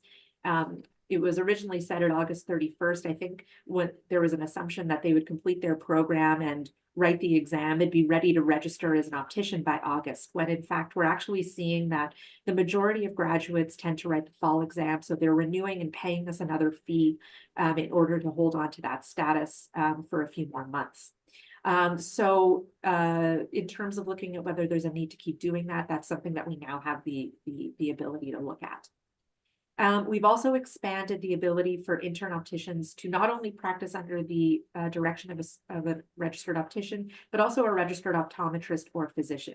And this is recognizing that shared practice environments are more common and making sure that intern opticians have access to as many supervisors as possible to get those practicum requirements in with as little barrier as possible. And there's also some changes for exam eligibility in terms of a new requirement that intern opticians who have been through the exam, 3 times and been unsuccessful, they'll submit an upgrading program. But if they're still unsuccessful after a 4th attempt, the regulation is going to now actually require that they undergo a fresh optician reprogram. And this is to help manage opticians' expectations around, going through this process and making sure that they have the support that they need to be successful and be set up for success at the exam. And then finally, the key changes for registered opticians. So some of these are going to be really quite big and quite impactful on the day-to-day. The biggest one that Fazal mentioned is around this ongoing currency requirement. So this currency requirement is going to be over an ongoing 3-year cycle where opticians who are practicing under 500 hours are now going to have to take some extra steps if they want to maintain that registered optician license. And this is to make sure that people holding that license are actually engaging in activities that are going to keep that knowledge current and up to date. Otherwise, they're going to have some other new options available to them if that's not something that they're able to maintain. And this currency policy was looked at by the board about a year ago now, almost, to set that 500-hour over 3-year benchmark. So there's a couple of changes now for people who are not practicing. So currency is going to be one of them, but another is that opticians who don't renew their license. Right now, what happens is they're suspended on an administrative basis. That's because they just haven't renewed, they haven't paid their fees, and they're able to maintain that status on an indefinite basis. But going forward, that's not going to be an option anymore. And in fact, they are no longer going to be able to hold that status beyond a 3-year period. At the 3-year mark, those certificates are going to be canceled. It's an automatic revocation.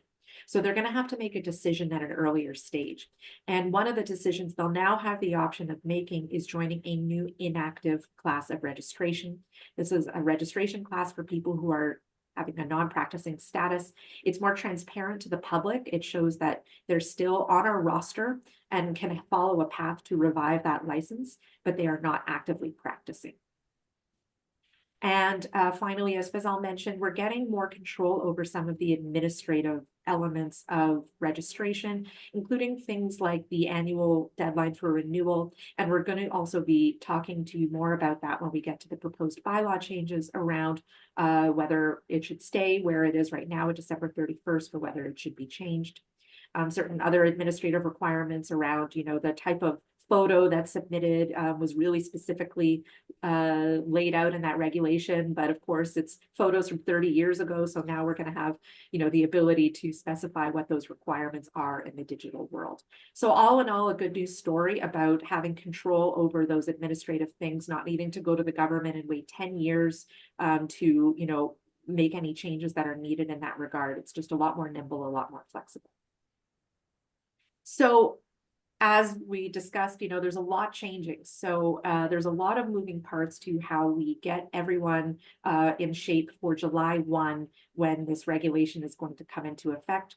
So just a few little tidbits from our implementation plan that is already underway. It has been underway since before we got the good news that the regulation was approved, and now it's really kicking into high gear. So a big communication drive is going to be happening over the next few months to make sure that people are aware of these changes and understand how they're going to be impacting them.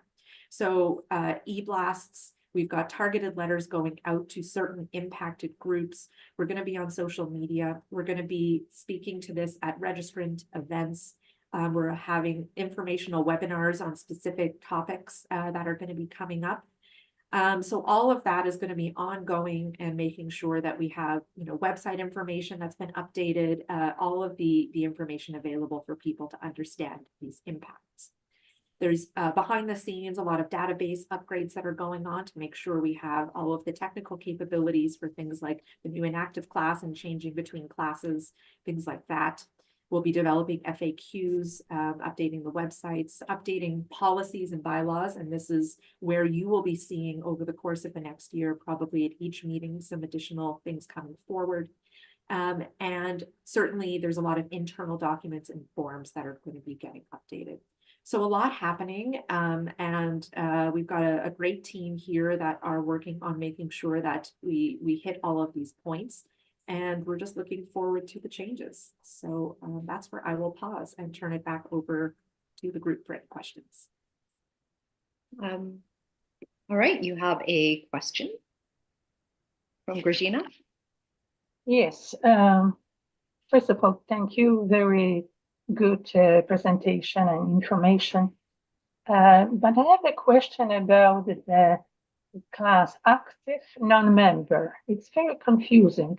What does this mean? And I didn't notice, Amy, during your presentation that this was included in this registration of the members of the college, registrants. So, registered optician. So what does this really mean? And how this relates to new regulations?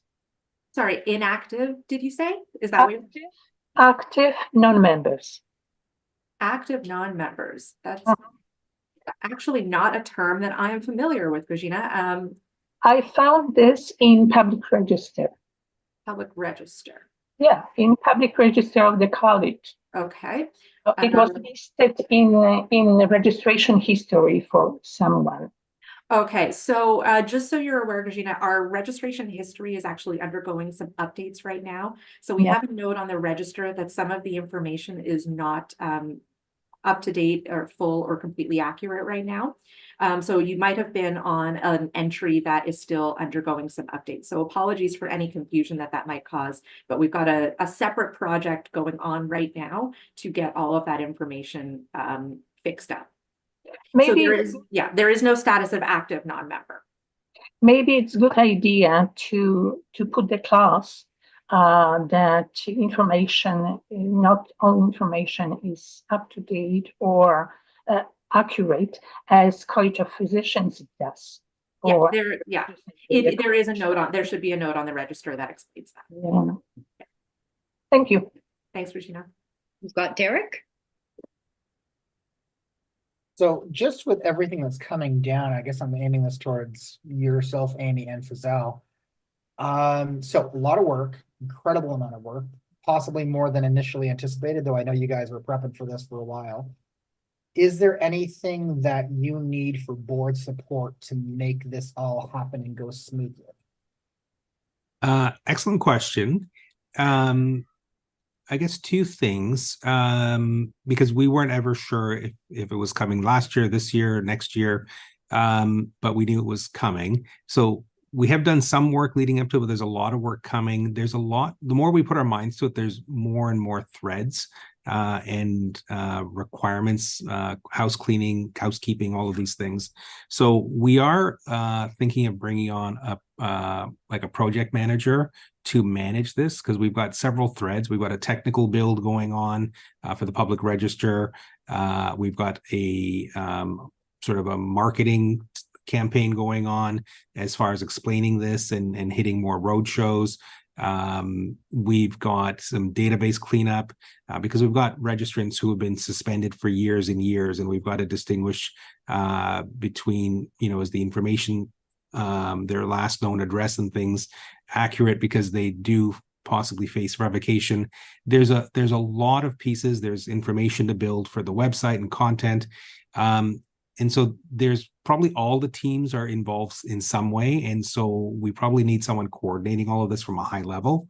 So I'm probably going to bring on a project manager specifically for till the end of December to bring us to the finish line and make sure that we hit all the marks, because everything is very time sensitive. So I may come to you with a bit of budget overage on external consulting.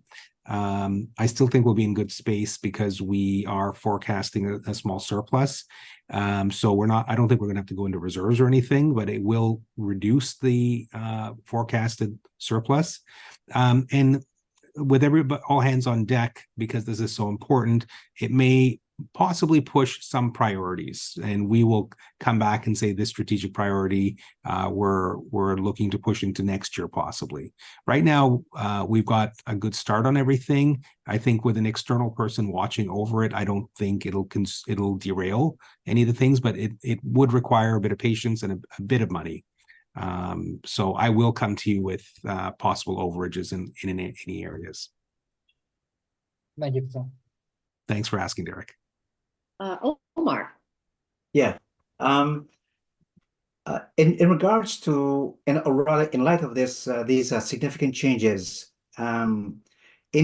is the entirety of these changes will be transparent to the public? Like, would the public have? I know you mentioned, you alluded to certain website and social media, etc. Would the entirety of this this be transparent to the public, so that it can reinstate, the public confidence? Absolutely, Omar. So we're going to be updating the website. We're going to be making sure that all of the information about what these various different new statuses mean are clear and explained. Okay. Regina, you did have your hand up. Now it's not. Just want to make sure there wasn't anything lingering for you. Well, yes, I raised my hand and wanted to ask about particular class of registration. Maybe I should leave for Rob presentation. Maybe ask after Rob presentation. Thank you very much. Okay. All right. So Fazal, unless there was anything else you wanted to add, or Amy, I think we are ready to move on. Yeah, I think, the purpose of this was just to give the board a heads up of how the magnitude of this and the reach and the implications. It's a big one and it's a good news story, but there is going to be a lot of work around it. So you'll probably be hearing from Rob a lot this year because there's a ton of policy work. There was policy work last year that was done in anticipation of this. So yeah, we didn't want the board not to be informed before the registrant base. We did send out some information on Friday, but we thought Monday we're meeting with the board. Let's give them a high level overview. So you'll be hearing about this more, but please feel free to reach out to any of us for information. Okay, excellent. Thank you.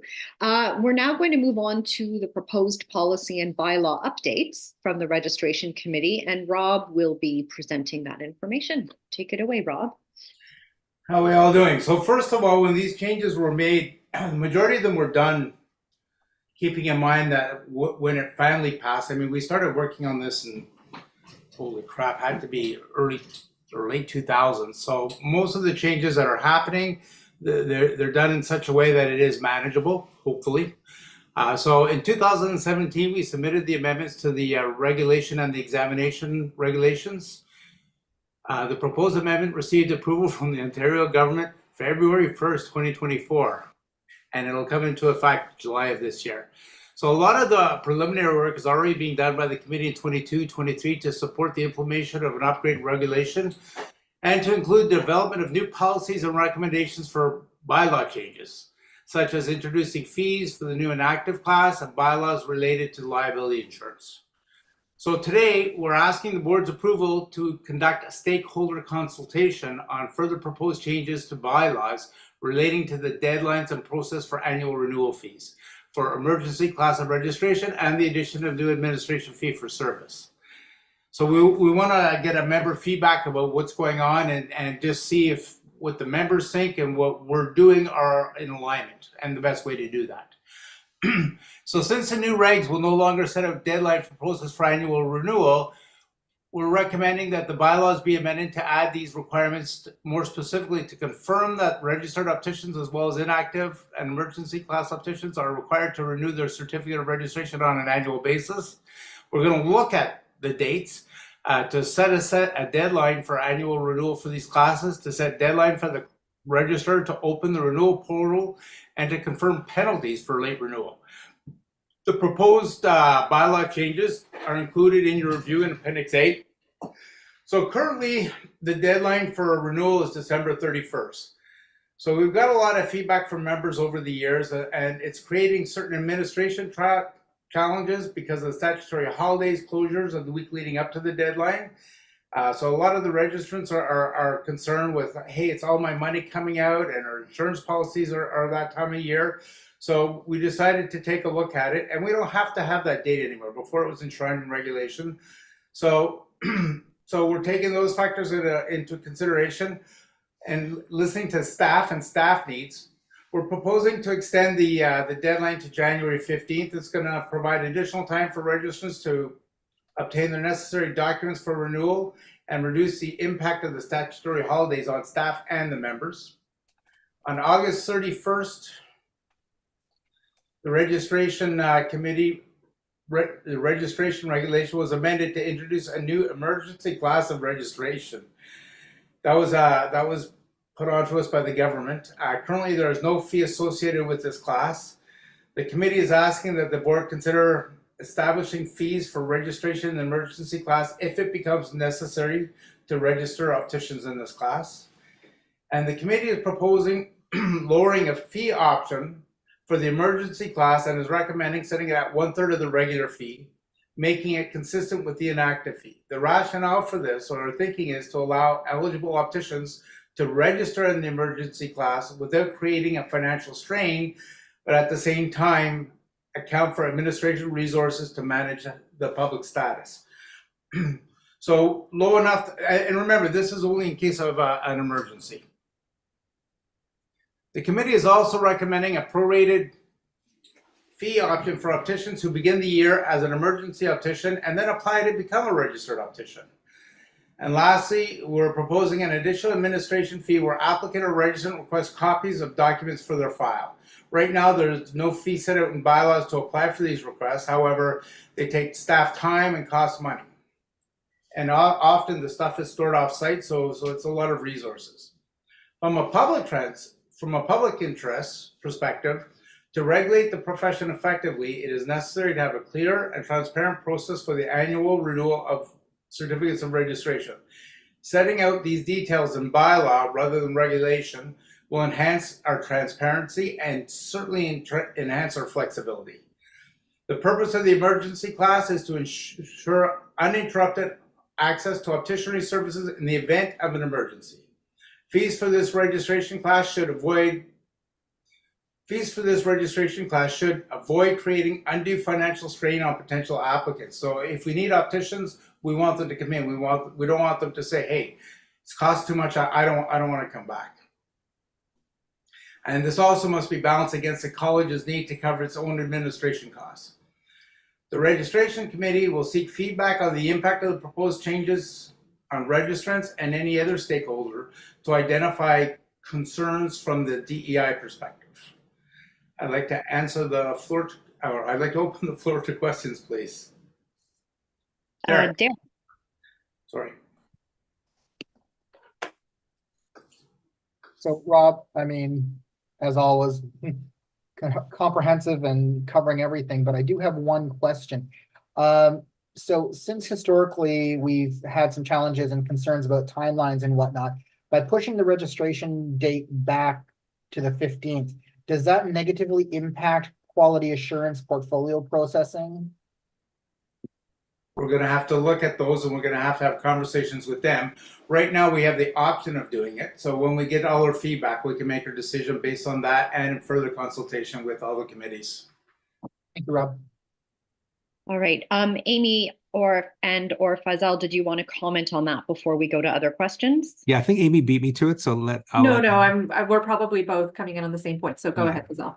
Yeah. So one thing is historically, our registrants have blended sort of the deadline for registration with QA, and they're actually separate. I think about poor Peggy in the office pulling her hair out because everybody leaves their requirements and uploading till the last minute of the year. And actually, they're two separate processes, and they're not actually bound to one another. A lot of registrants think that they can't renew if their QA is not in place.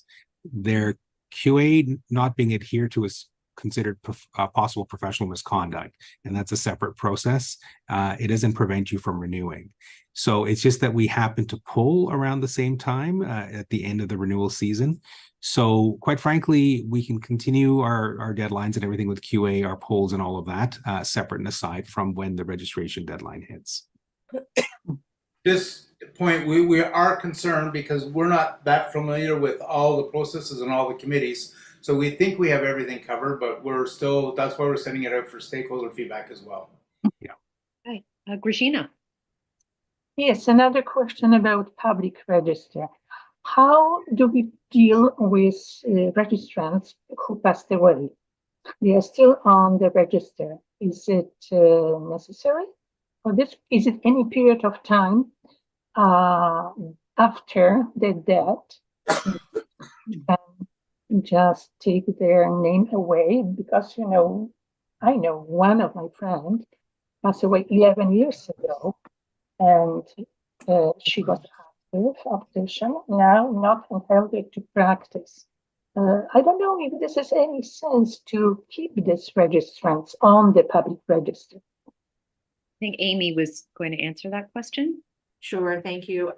So yeah, just very quickly, because I think it's just maybe a little bit out of scope for today's discussion, but happy to chat with you further about that. So we do actually have an obligation to display on the public register when a registrant has died, but it's also only based on information available to the college. So certainly I think there are instances where that is not something made that the college is made aware of. But when we do have the information, we do have a requirement under the RHPA to post that information. Thank you. Thank you. Peggy? So I'm hearing things about registration and QA, and I'm just going to toss this out there. Maybe not so much the registration, but the QA is probably a big job to get done. And my experience with what goes on at year end and over the holidays, I'm thinking even the 15th of January is maybe still busy for people. And I'm just tossing out there, what about January 31st instead of January 15th? And then my other thing I was just kind of wondering about was the emergency class priced the same as inactive. And it seems to me kind of low, actually. And if I think about the chance that the college actually has to spend money, with an ICRC complaint or something, well, that's not going to happen with somebody who's inactive, but somebody who's actually practicing. Again, I just kind of toss out there maybe a half or a third, or half or 2/3 instead of the 1/3. Not to draw any conclusions, just tossing out some ideas. Rob, did you want to respond to that? Yeah, so first of all, taking into consideration staff timelines, the committee had fulsome discussions, and January 15th was the date that kind of seemed the best or most rounded. Now, the good news is with it in bylaw, instead of it being in the regulation, if we want to change it in 1, 2, 5, or 10 years, that option is now currently available to us. Okay, and the second question again, I apologize. So you're thinking, Rob, give it a try, see how it goes? That's listening to staff, because one of my concerns was staff, right? I mean, they get land-based at Christmas time, and it's not good. Same for everybody, right? Oh, yeah. So that was certainly one of the deciding factors on that date. Because we looked at later January, we looked at February. I mean, right now we've got a blank canvas. We could do whatever we want. So that was the date that, given the information that was available to us, that we chose. Now, when we look at everybody's feedback, we're going to take that into consideration. Well, and if you start doing it, and what you're saying is if you start doing it and you find that you're still getting people freaking out to get everything done by the 15th, you can come back and alter it a year from now. Yes, we could. My other question was about whether the emergency class should really be a third or it should be a little bit more than that. So again, we had a fulsome discussion on that. The thought process when we talked about it is there's an emergency. We need members. Okay, what can we do to induce, entice, lure, attract people who've given up their license or who are no longer active? What can we do to get them back? So we're basing on this as some sort of emergency. So that's why we had that's why we decided to go low. We didn't want it to create an artificial barrier for people coming back.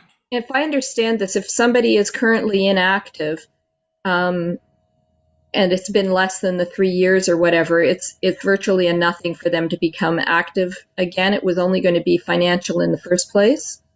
I believe so, yes. Now, this is for people that are over 3 years, right? So we can bring back somebody who's been away for a while. And remember, it's an emergency. Up to 6, right? Yeah, I believe it was 6. But somebody who's inactive would just have to say, yeah, there's an emergency. I can come and be an optician. And Less than 3 years, they can currently do that, yes. thanks, Rob. All right.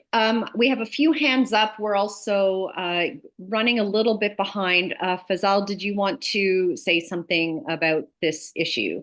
Yeah, just one other thing that was sort of considered in the back end from the administrative side was that Fizza was informing me that we close our year end on the 15th of January. So things like HST filings and all those lovely things are being factored into it. So the 15th wouldn't upset any apple carts as far as accounting goes. So just putting that out there. All right. Tanya. I'm absolutely fine with sending this all out for stakeholder feedback. I know this is not our final decisions for today, and I know that I can see that the committee has spent a lot of time researching it. I'm a little worried that there's going to be confusion, even though QA and fees are not tied together. I'm just a little concerned for members that if we change one, they're going to think that we're changing both. Or I just think it may be confusing. I get the idea and where it's coming from, and that maybe January makes more sense. But I am just a little bit worried that the change in that deadline is going to cause some more issues in QA. And I also am so sorry, guys, I'm just popping off the call now. So sorry to comment on. Okay, thanks, Tanya. Thank you. Derek, and then Paul, and then we'll move to the next topic. Thank you, Karen. I was just going to remind everybody that I believe Rob is asking for approval to send for feedback, and the feedback we're getting right now is wonderful, but we will have more opportunity to provide feedback because that's literally what he's asking for. So, I mean, it's not a finished product by any means. And I'm sure the committee is open to discussion and looking at different options. So I just want to bring everybody back to there if we could. Thank you, Derek. Paul, did you have feedback or did you have another question? You're on mute.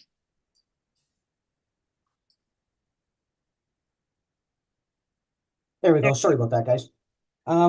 Just wondering if there's anything either in regulations, bylaws, was anything other than a single date across the board for all registrants ever given a thought in terms of renewal, similar to say a health card or a driver's license or anything of the, and I'm just throwing it out there because staff is getting lambasted once a year, time and time again, and I do feel for them getting all of this all of this paperwork at once.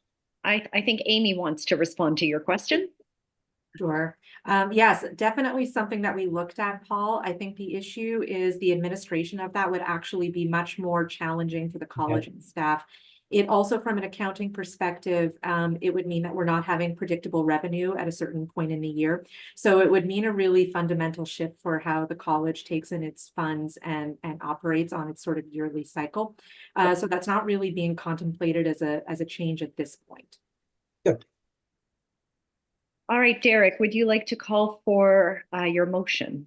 I absolutely would. May I have a motion that the board approve the proposed bylaw changes to be circulated to registrants and other stakeholders for feedback, please? Virginia, I see you making the motion. Kevin, I'm going to have you second it.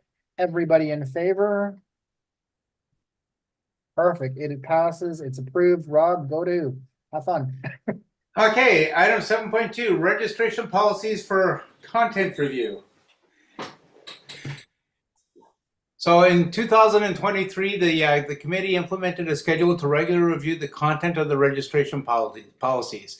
In the first quarter of 2024, we reviewed 2 policies, the registration timelines policy and the retiring and resigning policy. Both policies are in front of the board today. First, I'm going to discuss the changes with the committee. First, I'm going to discuss the changes the committee is proposing to the registration timelines policy. This policy establishes timelines for processing of applications for registration as a registered optician or a registered intern optician, as well as for PLAR applications. The main reason for the revisions proposed by the committee is to align the policy with the application processing time imposed by the Ontario government and the registration requirements set out in the new registration regulation. The additional aim of the revisions is to improve the readability and comprehension of the policy. A detailed explanation is given in the document of the proposed changes for your information in Appendix A. The resigning and retiring policy guides registrants who wish to retire or resign the registration with the college. The committee proposes amendments to this policy to ensure that the processes set out in the policy reflect recent amendments to the registration regulation, and that the policy outlines the options for opticians who wish to retire from practice or resign the registration. A detailed document was prepared to illustrate the proposed changes, which is included here as Appendix B. And having the public interest in mind, the registration committee has invested significant time and resources into reviewing and improving policies and the processes relating to registration. Regular policy reviews ensure that policies remain consistent and effective, and that the college stays up to date with the current regulations and best practices. The committee also took DEI considerations into account when looking at these policies. The proposed amendments to the registration timelines policy demonstrate accountability to the college applicants by taking an equitable approach towards all types of applications and increasing the transparency of the application process. The proposed amendments to the retiring or resigning policy account for different circumstances. Let's just pause and let's take care of the motion for the timelines policy first, and then we'll do the retiring and resigning. Is that all right? Okay. So are there any questions about the registration timelines policy?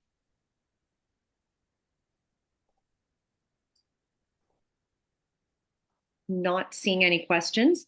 So then is the board in agreement with the public interest consideration identified by the committee, as well as the diversity, equity, and inclusion considerations identified by the committee?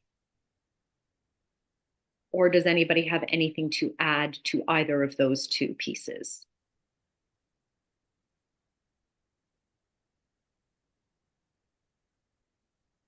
I will take silence and no hands as agreement. So Derek, if you'd like to do your motion. All right, so I'm going to call for a motion that the board approve the proposed changes to the registration timelines policy. May I have something? Omar will move it. Regina, you'll second it. All in favor? All is good. Rob, continue. I'll go right to 7.3, reinstatement and changing from inactive to active practice policy. Under the new regs, which are coming, go ahead. Sorry, I think we didn't do the motion for retiring and resigning policy. We're just going one by one. Right, so you'd gotten halfway through the retiring one, Rob, so we called you and finished off the one first, I think. So yeah, sorry about that. So why don't we pick up about was there anything, Rob, you wanted to add about the retiring and resigning policy before we open the floor to questions? No. Okay, so are there any questions about the retiring and resigning policy?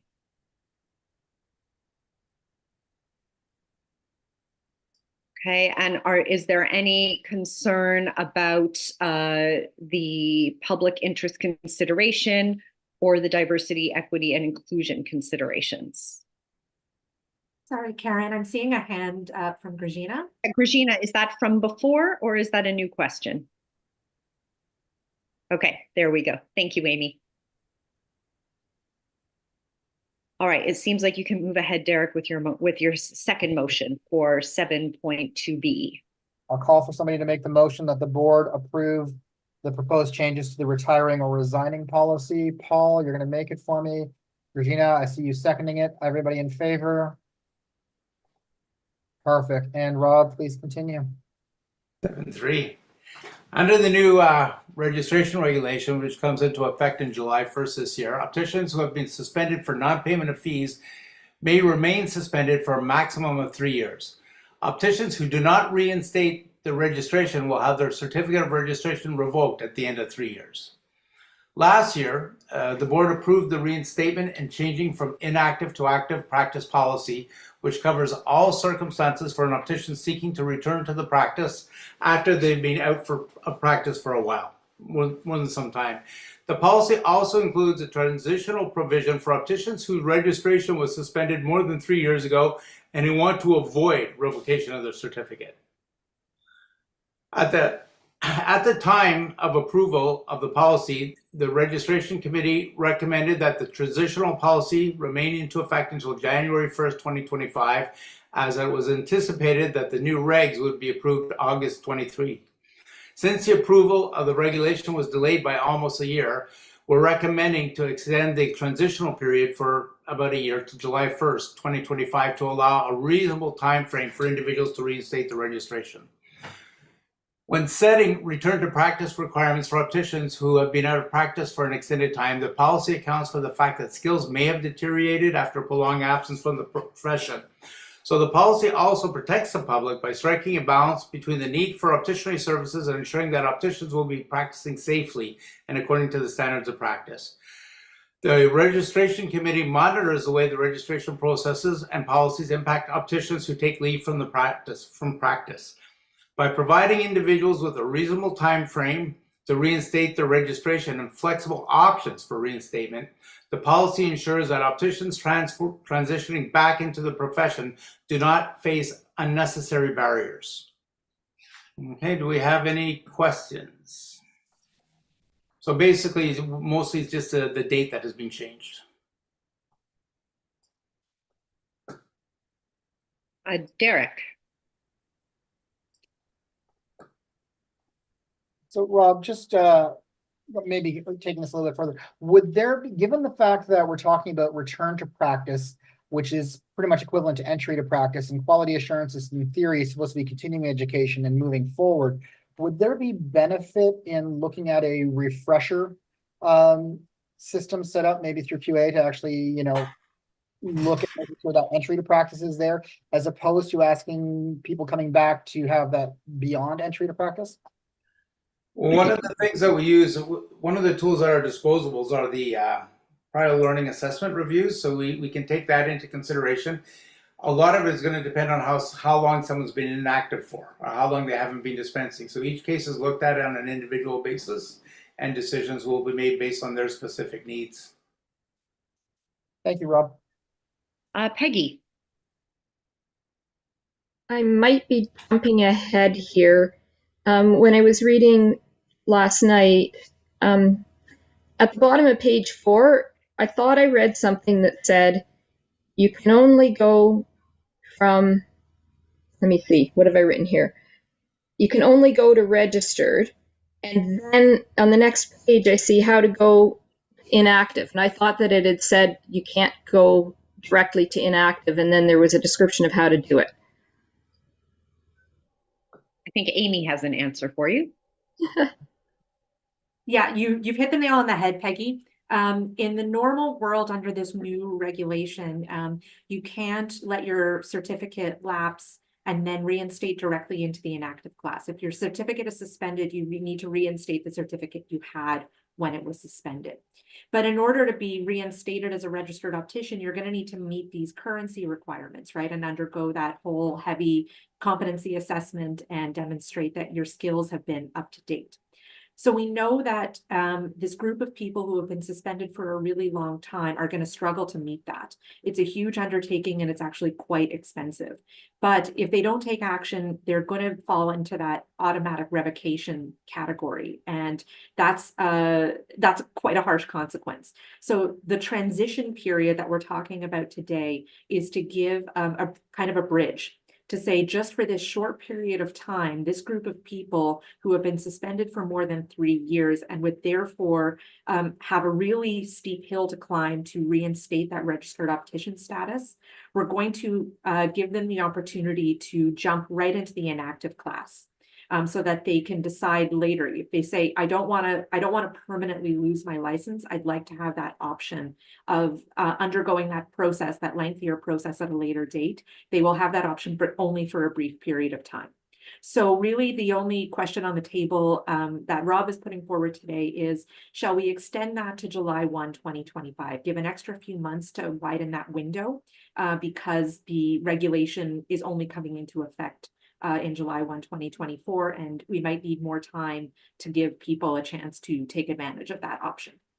Actually, and to find the people. That was one of our Exactly. considerations. That's a big part of it. They haven't been keeping their contact information up to date with the college. So we're going to be going on a bit of a communication drive in the next few months, letting opticians know if you know anybody who's been out of practice for a long time, tell them to get in touch with us, to send us their contact information. We want to make sure that we reach as many people as we can. I just want to make sure I understand this correctly. So what's on page 4 is the longer term what the longer term regulation is going to be, and what's on page 5 is between now and this is what we're discussing, some end date. You can do that as a transition move, so buy yourself some more time to get all your QA up to speed. Exactly. Okay, good. Thank you. Samir. More of a comment based on what Amy was describing. How I'm just wondering how many times are we attempting to those inactive members, like just reminding them to renew or whatever the decision they wanted to make it on their registration. Is there any timeline? Is there any number of attempts that we make it? We haven't, set a maximum, Samir. We're basically going to be sending out communications pretty regularly between now and whatever date the board decides on today. So say you go with this date of July 1, 2025. We're going to try and capture as many people as possible. And those that we haven't heard from, we're going to keep trying until we get some type of confirmation from them about what their intention is. So yeah, this is just going to be a major focus of trying to reach as many people as we can. Okay. Does anyone have anything to ask or to add to the DEI considerations or public interest considerations? Any lingering questions? Okay, Derek, I think you're good to make your motion. All right. So with that in mind, I'm going to ask for somebody to make the motion that the board approve the proposed changes to the reinstatement and change into the reinstatement policy and changing from inactive to active practice policy. All right, Paul, and seconded by Henry, all in favor? Perfect. All right, that's it. All right, we have now completed the morning session. Congratulations, everyone. We are going to take a break for lunch. A timer will be put up on the screen to let you know when to come back. I believe originally we were set to come back at 1:30. Is that still the case, or are we going to extend it by a few minutes because we've gone a little over? What is the plan? Sorry, Rob, you wanted to extend it? No, I was going to say 1:30. Yeah, Okay? we're only about Coming 5-6 back at minutes over. Okay, so we'll come back at 1:30 as planned. Please remember to mute yourself and turn off your camera and refrain from any on-camera conversations during the live stream. Thank you. We'll see you at 1:30.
Welcome back. Do we have everybody that we need?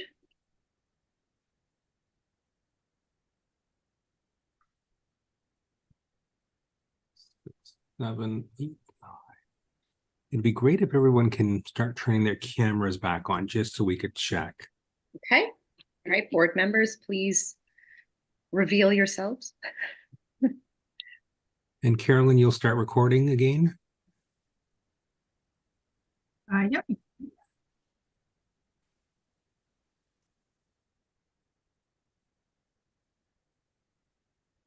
You good to go? 12. I think so. Okay, excellent. Well, welcome back. I hope everyone had a nice break. We're going to begin the afternoon with Elliot Borens, who will present the governance policy review and updates. Thank you very much. So, as you may recall, the Policy Governance Manual has a number of policies, and one of the responsibilities of the Governance Committee is to regularly review those policies according to the review schedule. At each board meeting, the Governance Committee brings forward policies that are scheduled for content review as per that schedule. This quarter, there are 4 policies that are up for review, and that's communication and support to the board policy, emergency registrar CEO succession policy, organizational shared values policy, and director and committee member responsibilities policy. Now, before we go into each one, I want to highlight the public interest and diversity, equity, and inclusion DEI considerations, which are the same for each of the policies in terms of public interest consideration. Sorry, just one second. And reviewing the content of these policies ensures that policies are consistent and effective, and that the college is up to date with regulations, technology, and regulatory best practices. The Governance Committee did not identify any concerns from a DEI standpoint relating to any of these policies. Now, the first policy we're going to look at is the communication and support to the board policy. This is the policy that relates to the communication and support to be provided by the registrar CEO to the board to ensure it remains informed and supported in its work. The policy was first approved in 2011 and last reviewed in 2017. Amendments to this policy were made to reflect the board's current process and to ensure consistency with the existing board policies. The Governance Committee recommends that the board approve the proposed changes to the policy.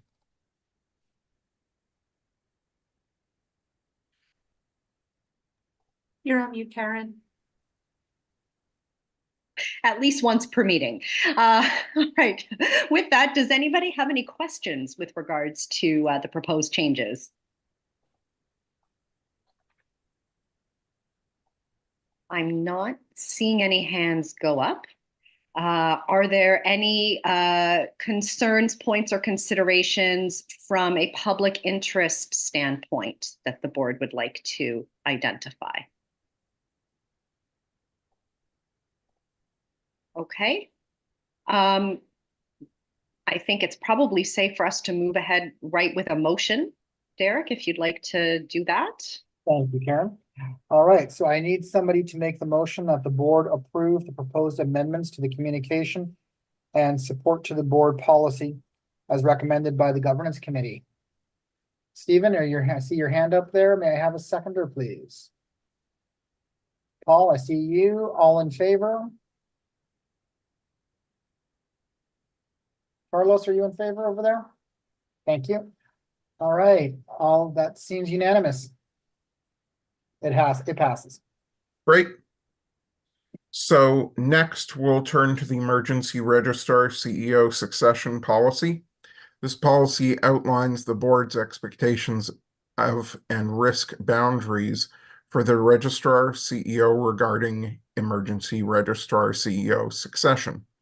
This is to ensure that the college has sufficient organizational capacity for continuous competent operation in the event of a sudden loss of the registrar CEO's services. The policy was first approved in 2018. No updates are being proposed for the policy at this time, as it appears the policy remains to be relevant to meet the board's needs. The Governance Committee recommends that the board approve no changes. Okay, does anybody have any questions about the recommendation? Okay. Any discussion needed about the public interest considerations?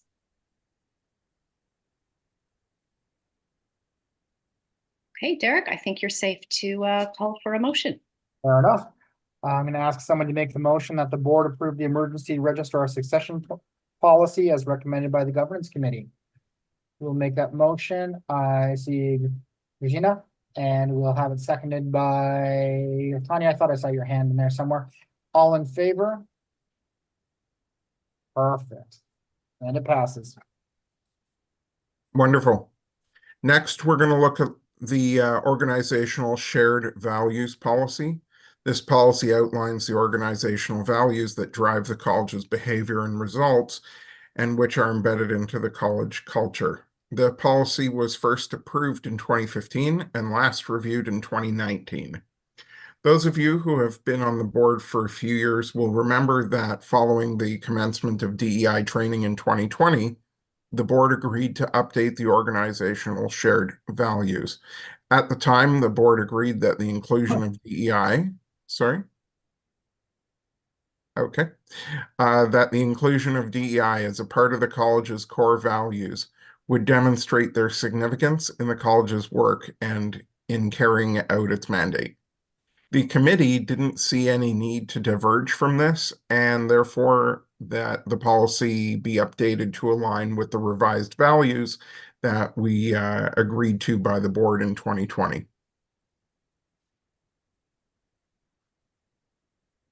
All right, any questions? Concerns or points of consideration? Okay. Derek. All righty. So I need someone to make the motion that the board approve the proposed amendments to the director and committee member responsibilities policy as recommended by the governance committee. All right, Regina, I see you. Henry, you're my seconder. All in favor? And that passes. And I think we have just one more for you, Elliot. Yep, we do. So we'll turn to the director and committee member responsibilities policy. Now, this policy relates to the additional obligations that all directors and committee members are required to comply with in order to demonstrate accountability, integrity, and excellence. This policy was first approved in 2018 and last revised in 2019. No updates are being proposed for the policy at this time, as it appears the policy remains to be quite relevant to meet the board's needs. The Governance Committee recommends that the board approve no changes. All right, any questions or discussion necessary on this policy?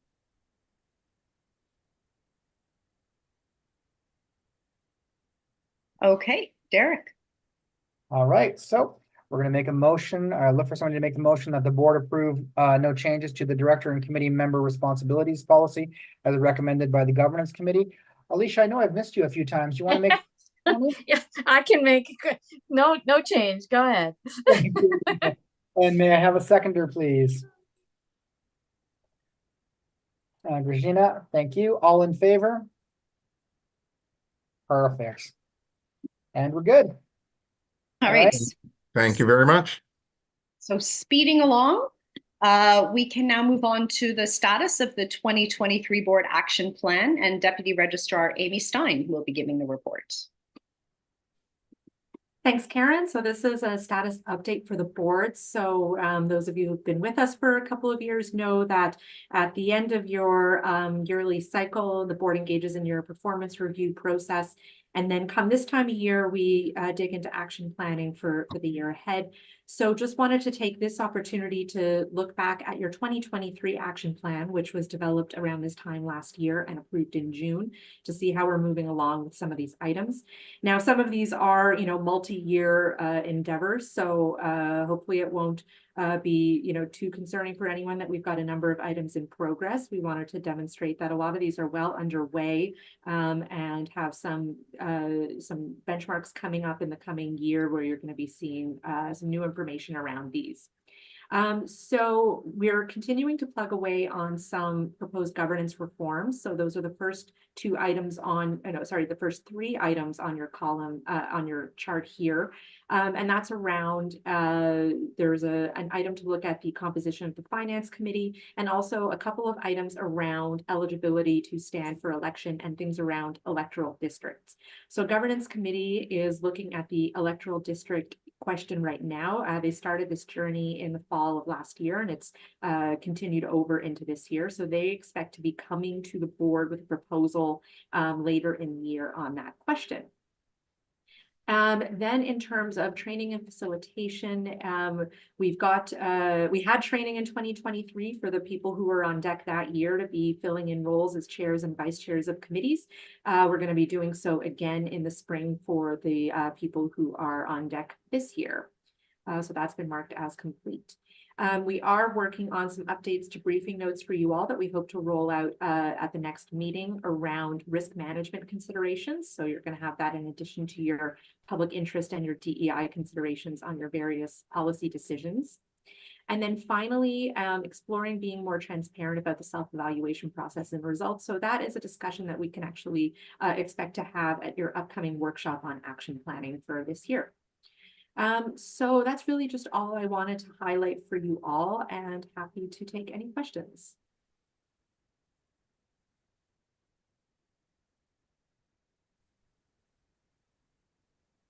Steve? Yep. Amy, with regards to the risk management, will you be this year providing us with a updated information on cybersecurity risks? Because two in hand, I'm thinking of City of Toronto Public Library.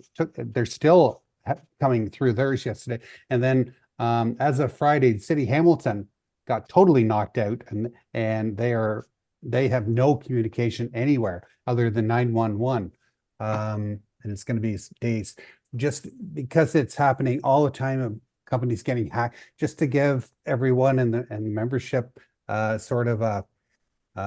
They can sleep well at night knowing that, we're still up keeping track of the latest stuff that's coming in. Thanks, Steve.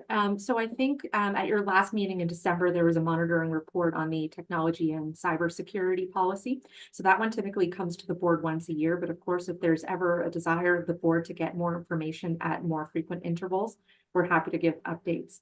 That section on the briefing note is going to be more dedicated to the policy decision that's in front of you and how that would factor into the board's function from a risk management perspective of how making this decision is going to help manage college's risk in various aspects. So that could be risk in terms of compliance with legislation. It could be reputational risk. It could be anything to do or cyber and technology risk and all of those factors.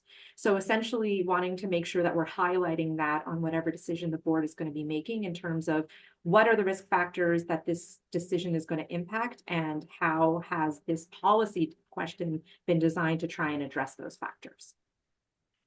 Thanks for the clarification, Amy.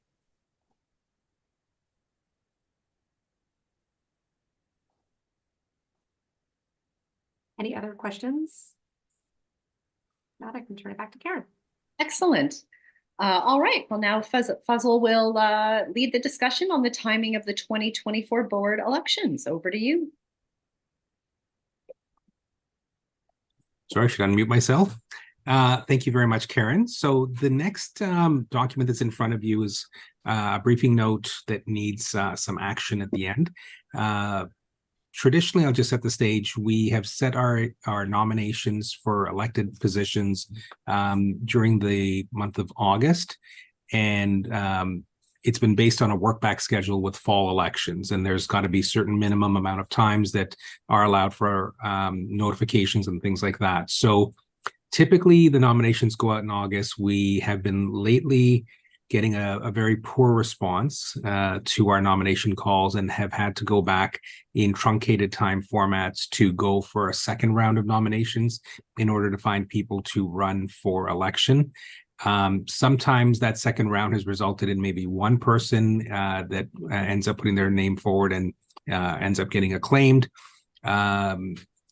So, we've been thinking about, as one of our strategies of engaging the registrant base, how do we better garner interest to run for election?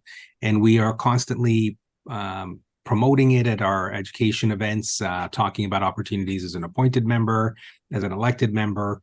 But part of the diversity, equity, inclusion discussion includes, is the board composition reflective of our registrant base? Are there barriers to getting on the board? And there's probably lots of answers to that question. But one of them that we've been thinking about is the fact that everybody's in holiday mode during the summer and that this doesn't really get attention. And so the thought was, and it's double served here.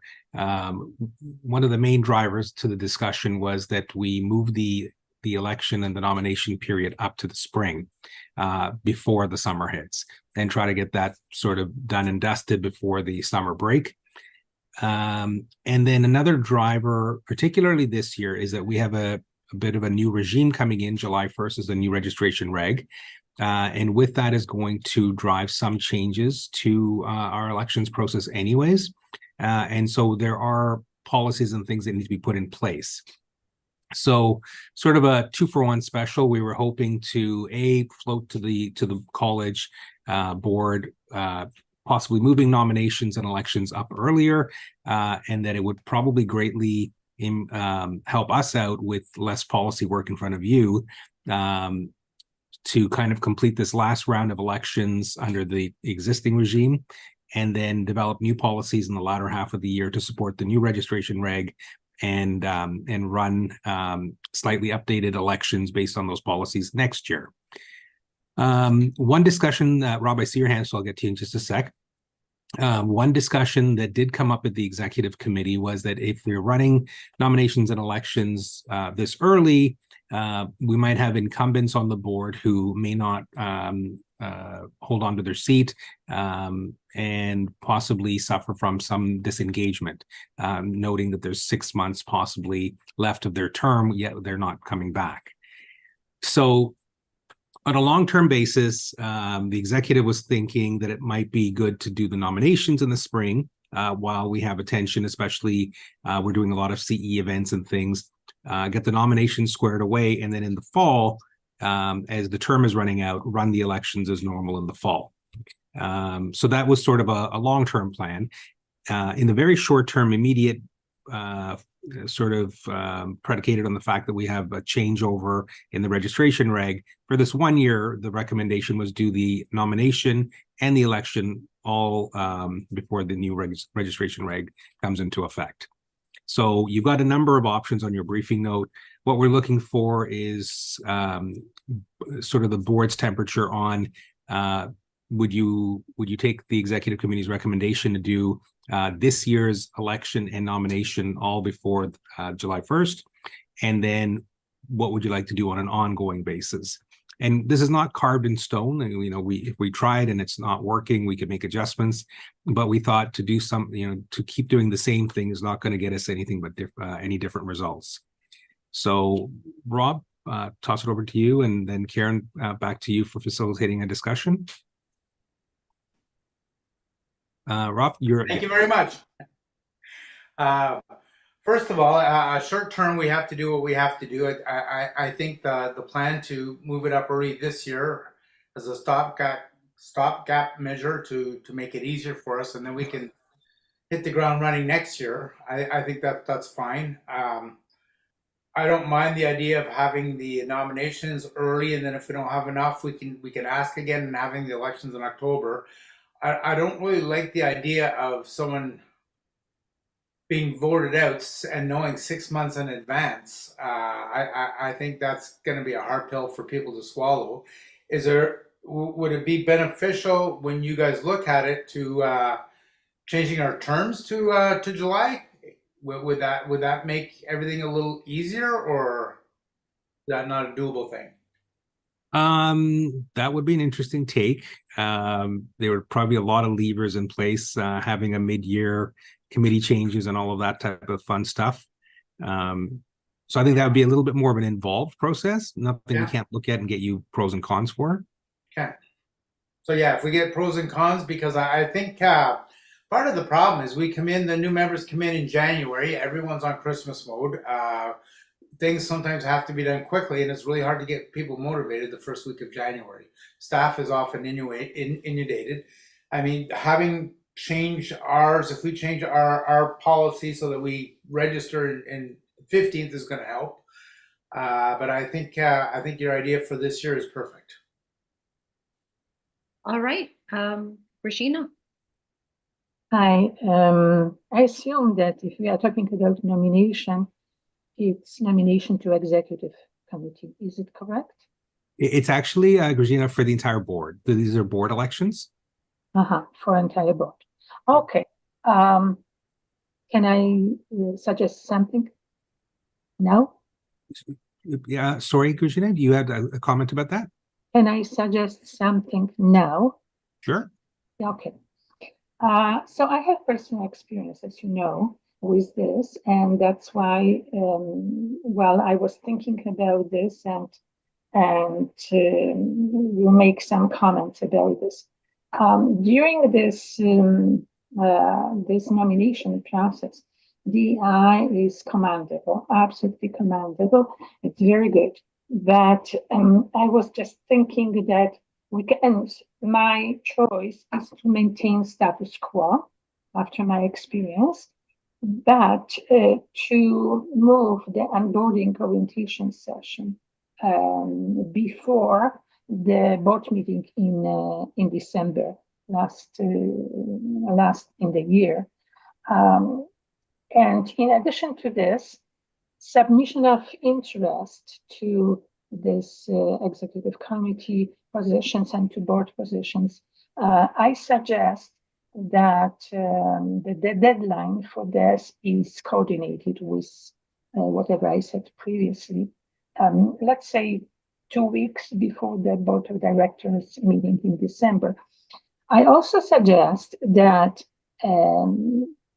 people who express interest should be invited to the board meeting in person, well, virtually, at least for one board meeting as a non-voting members, because the reason for this is because, well, we assume that we know each other from a variety of continuous education events, trade show, and so on. I'm talking about registered opticians. Well, we see each other, but very often we don't know each other. Really, we don't know much about us. So participation of these candidates for nomination will give the board to get acquainted with the candidate and vice versa. Regina, I'm sorry. I'm going to stop you. We're going a little bit off topic here. I'm hearing that you have some ideas for improving nominations and getting more people engaged, but I think we're going to put that on the parking lot for another discussion about that topic. And what we want to get back to is strictly the timing of the election. And I believe you said that you would prefer to keep it as the status quo. And I was wondering if you had if there was anything else you needed to say specifically with regards to that comment.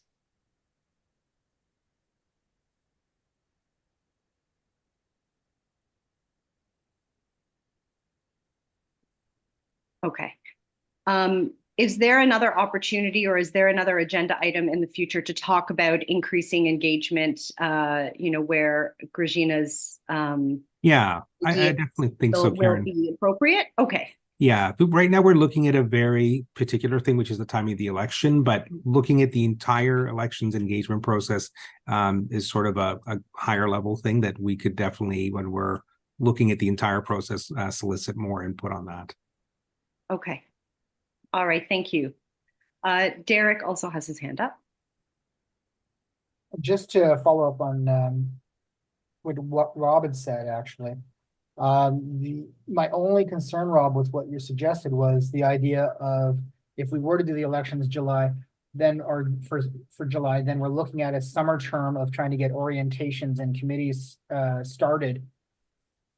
And we know everybody loves the summer, so yes. You're gonna have to look at everything and balance and find balance. That's all. I was just making a suggestion. Great suggestion, and I hope we're gonna. I assume we're gonna look at the option, really. All right, what other feedback questions do you have, Samir? Just out of box thinking on that, I like the options that pointed out to us. Just wondering if we consider having an election, say spring nomination and election, would it be possible for this year's member, particularly who are exiting or who are due for renew their term, would it be possible to keep them engaged into it? Would it be possible for board to some sort of a mechanism where results won't be declared until the time of fall, and then basically declare the results then, and then status quo as what we how we're running our election, or maybe spring nomination and fall election kind of thing like that. Either or, but that's just thinking out of box, just saying if we delay the election results, we can have elections now, but delay the results basically. Does anyone want to respond to Samir's suggestion? I might defer to Amy to see if there's anything preventing it legislatively. But then the other thing is also, that would kind of be keeping a secret from yourselves. So I don't know how you feel about it as a board. So I'll just first check with Amy, is there anything preventing us from doing that? I mean, I'd have to, as my usual answer, just, take one closer look at the bylaws. Now, if the board wanted to, adjust the bylaws, there's nothing legislatively that would preclude that. So certainly something that we could discuss. I think for this year in particular, it might not be a great recommendation. As Fazal was pointing out, this is just that anomaly year where we've got this new regulation coming July 1, and we just want to really maybe warn away from having a process that is going to bleed over that date where we've kind of got the current world and the new world, just as a matter of fairness in terms of who's eligible to stand for election and who's eligible to vote.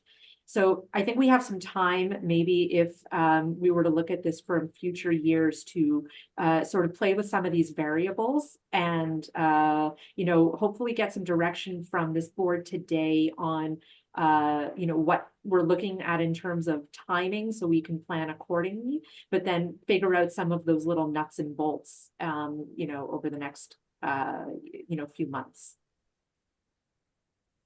Okay. Peggy? Yeah. I'm just going to toss out September start to the board. I'm trying to recall now, when we were at the executive, did we not have a discussion about the possibility of opening nominations earlier in the spring, having essentially a longer nomination process, and then the vote in the fall? Not for this year where we've got that regulation issue to deal with, but for later on. It's captured in the briefing note, Peggy, is the executive recommendations that this year it's all before the spring, or in the spring, and that following years it's split, spring nomination, fall election. Okay, thanks. Mm-hmm.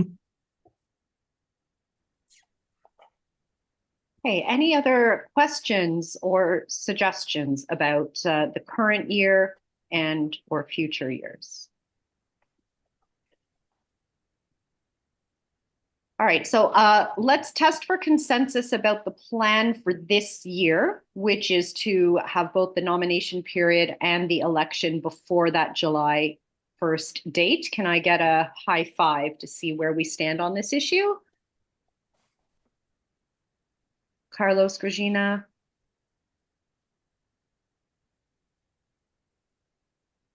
Georgina's a 1. She does not like this idea. She said that for this year, she's not in agreement.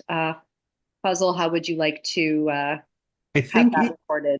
I think we were talking about, we've done historically, Karen, is if we've got the majority on consensus, we can do a vote.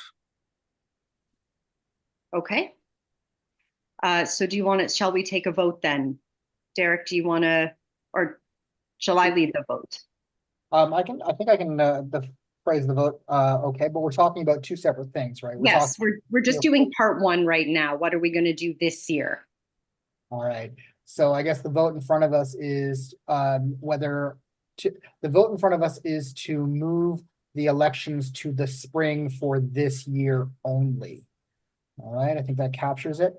All in favor, if I could see a show of hands. All right, and thank you. Against?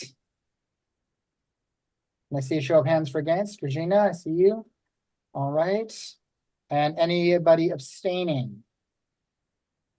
No. So majority rules. I think the vote passes. We will be moving it into the springtime. For 2024. For 2024. Yeah. Okay, and it sounded like perhaps we weren't ready to have a decision going forward or plan going forward for future years. Did you want to delay that to a future meeting, or did you still want to do a consensus check?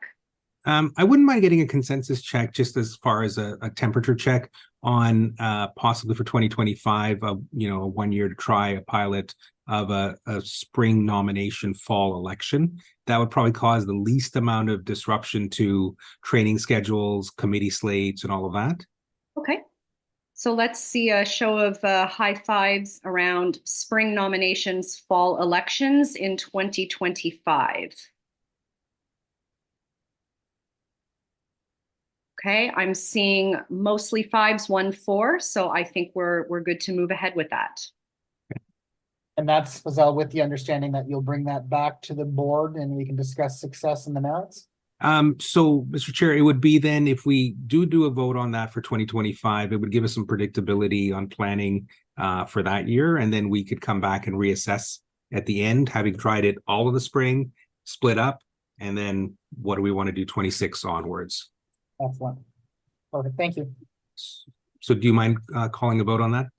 Well, let's do a vote on the plan for 2025 to hold spring nomination and fall elections. All in favor? And I think it's unanimous. Great. Thank you for that direction. It really goes far in helping us plan, and there's some technology involved in the back end. So I appreciate that. All right, excellent. So we're going to now move to our committee spotlight for this meeting, and Fazal will introduce this month's department. Yes. So it gives me pleasure to announce that this is now the second time the registration department we'll be hearing from them, is that we're trying to do a department spotlight, especially now that we're doing a lot of our meetings virtually. It helps put a face to the name with the board and its appointed members, as well as with our registered base. So we often get emails and things from different people in the departments, and it might be, who is that? Or who do I speak to in case I need some help on this or that? So the registration department was the first team to start this department spotlight kickoff, and they are in for their second time in front of the board. So I'll turn it over to Anna, who is our manager of registration and leads a team here, quite a big team, as registration is one of our bigger centers in the office. So Anna, I'm going to turn it over to you to help us get to know your team. Thank you very much, Fazal. Good afternoon, everyone. My name is Anna. I'm the registration manager, and I have been with the college since 2019. I have over 15 years of experience in professional regulation, which includes both health and non-health regulators. Today, I'm joined by my team members, Emma, who's our senior registration coordinator, Irina, who is the registration coordinator, and Noreen, our administrative assistant who supports both the registration department and the office of the registrar. In my role, I oversee the day-to-day and recurring operations of the registration department, which includes initial applications for a certificate of registration, reinstatement applications, annual renewals, and certificates of authorization for a professional corporation. Additionally, I lead policy development in the registration department and provide guidance and support to the registration committee. I also oversee yearly reporting to the Office of the Fairness Commissioner, Health Force Ontario, and support reporting to the Ministry of Health. 2023 was a busy and exciting year for registration. One of the highlights of last year was receiving a low-risk ranking from the Office of the Fairness Commissioner for the second consecutive assessment cycle. This risk assessment was carried out under the risk-informed compliance framework. The college's operations were assessed against the 5 risk factors identified by the OFC that might impact the college's ability to apply fair registration practices to those seeking registration in the college. In light of the regulatory changes, we worked hard on implementing the necessary updates to our current processes and systems. A lot of policy work was spearheaded by the registration committee and supported by the team to ensure that new policies were in place at the time of the new registration regulation approval, and that the existing policies were up to date and reflective of the current processes and regulatory requirements. Last year, 3 new policies were created and 7 existing policies underwent a review.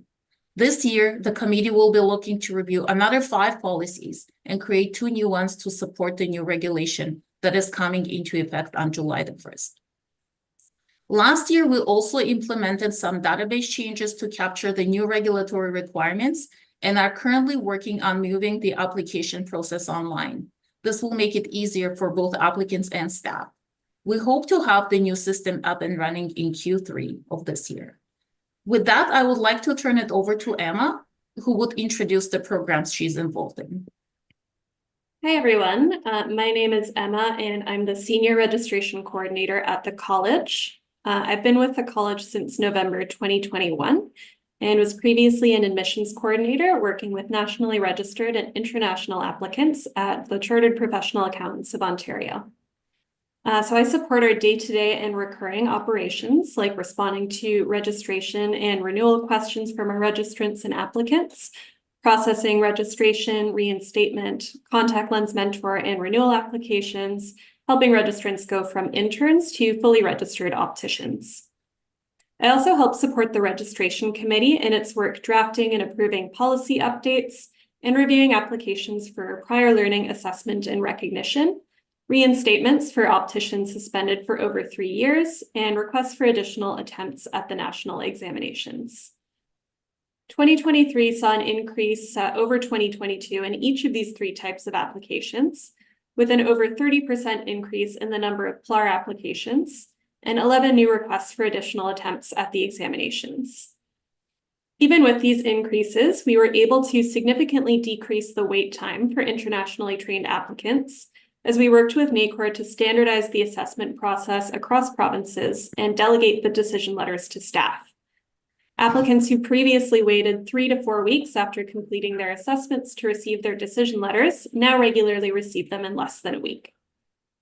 We also reduced wait times for reinstatement and exam requests by scheduling registration committee meetings for file review on an as-needed basis, holding 5 additional meetings throughout the year on top of the usual 4. In addition to the committee work, I assisted with reports for the ministry's health professions database and for the Office of the Fairness Commissioner. And with that, I would like to pass it over to Irina. Thank you, Emma. Good afternoon, everyone. My name is Irina, and I'm the registration coordinator here at the college. I was hired to help with the yearly renewal in November 2021 and became a permanent staff member in April 2022. I was previously an exam program coordinator at the Insurance Institute of Canada. I'm currently responsible for managing the mailing lists associated with the optician and intern renewals. This includes badges that need to be printed and decals that need to be mailed to interns and opticians. I coordinated with Noreen to ensure that badges and decals were sent on time. Together, we created a streamlined mailing process by pulling weekly lists from our database, printing badges and batches, and pre-stuffing envelopes. We were able to mail out the decals within a week of the approval date.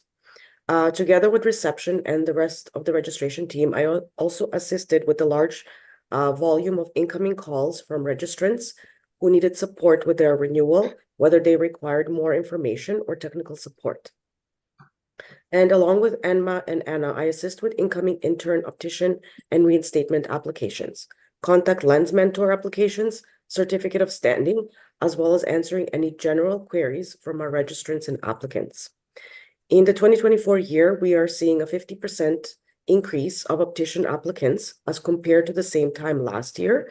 From the start of this year, we registered 97 opticians compared to 57 in 2023 for the same time period.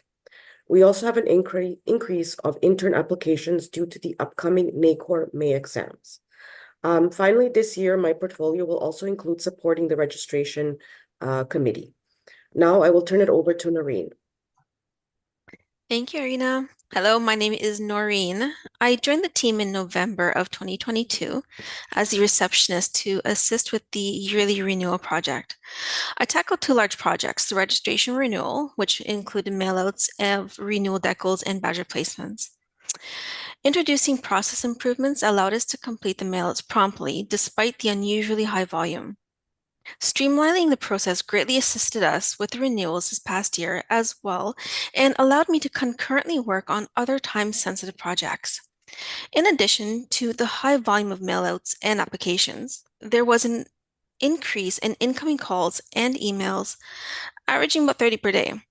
I was able to assist with many registrants by restoring their access to the portal and guiding them on how to upload their proof of insurance or photos. In addition to my role as receptionist and assisting the registration team, I am also the administrative assistant to the Office of the Registrar. Currently, I am working on a large-scale project to update the registration history of our registrants being displayed on the public register.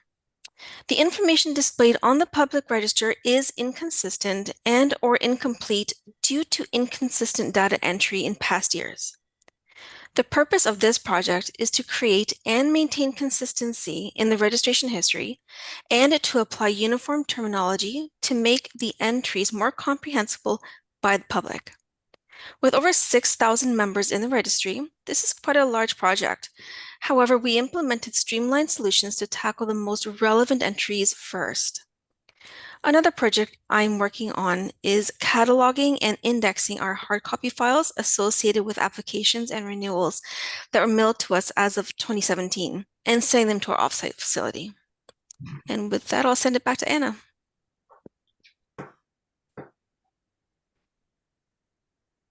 You're muted, Anna.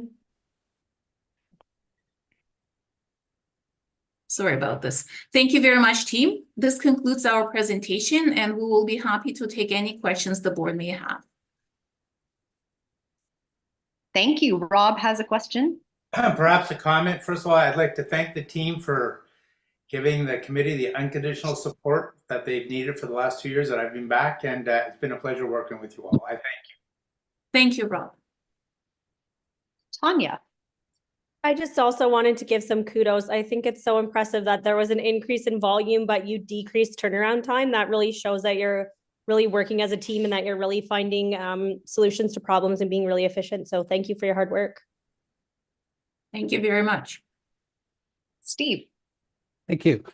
I just want to say for kudos to each committee member that works with administration on this particular team project that's going through registration, because no one group can do it by themselves. It's working together, committee members and Step 2 have the results that your group has come up with, and you ought to be commended for the excellent customer service you're providing and the excellent work that's showing. And again, it's just another highlight of what this college can do and will do in the future. Thank you very much, Steve. And Samir. Hi, thank you. And I just wanted to let you know, I've sent a number of our board, our registrant member or someone is seeking to get more information about our registration process and things like that, and you and your team have provided numerous support to those folks, and I really wanted to take this opportunity and thank you and your team of what you do every day in and out. Thank you. Thank you very much, Samir. These things matter to us, so every day we strive to make it better. All right, any other questions or feedback for the registration team?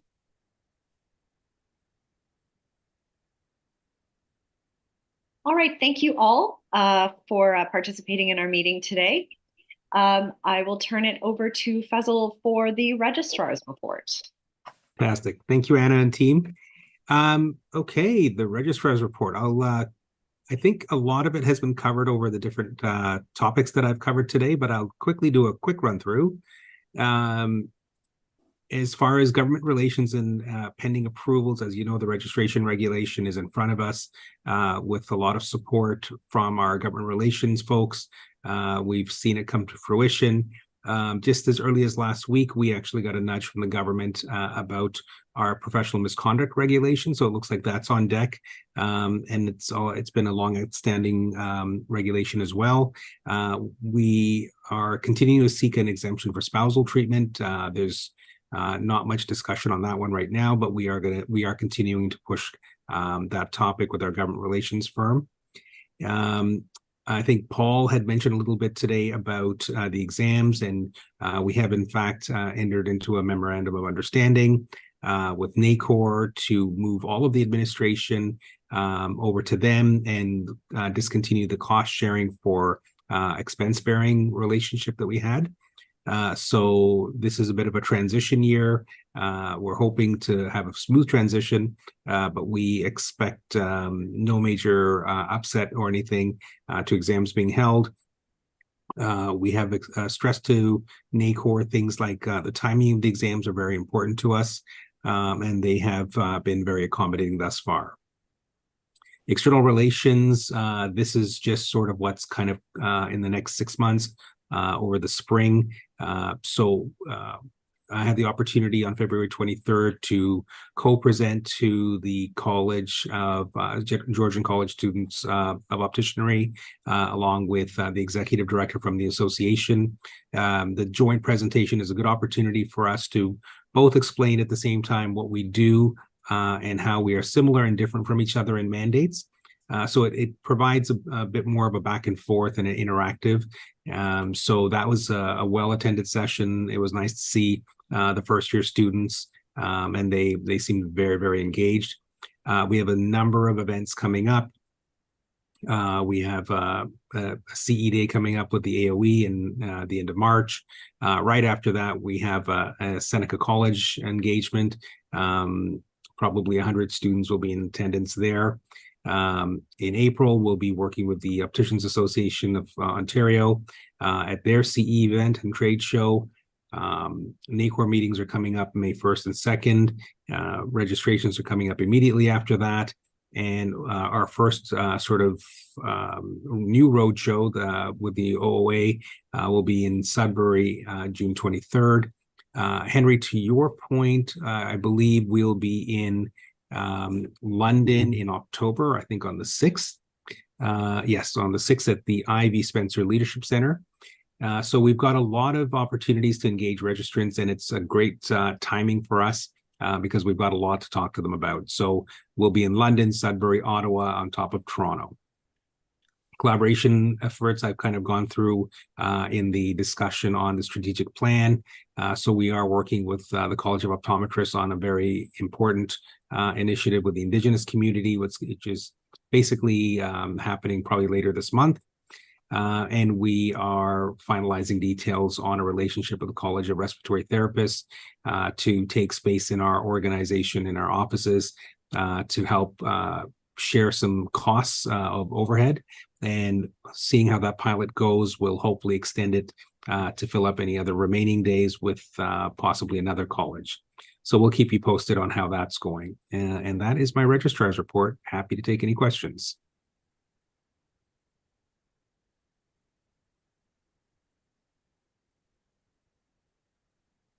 really worn people down here. This. Not seeing any questions. So, Derek, I think we can move to the rest of the reports. Thank you, Karen. So I hope everyone had an opportunity to look at the dashboards and the committee reports.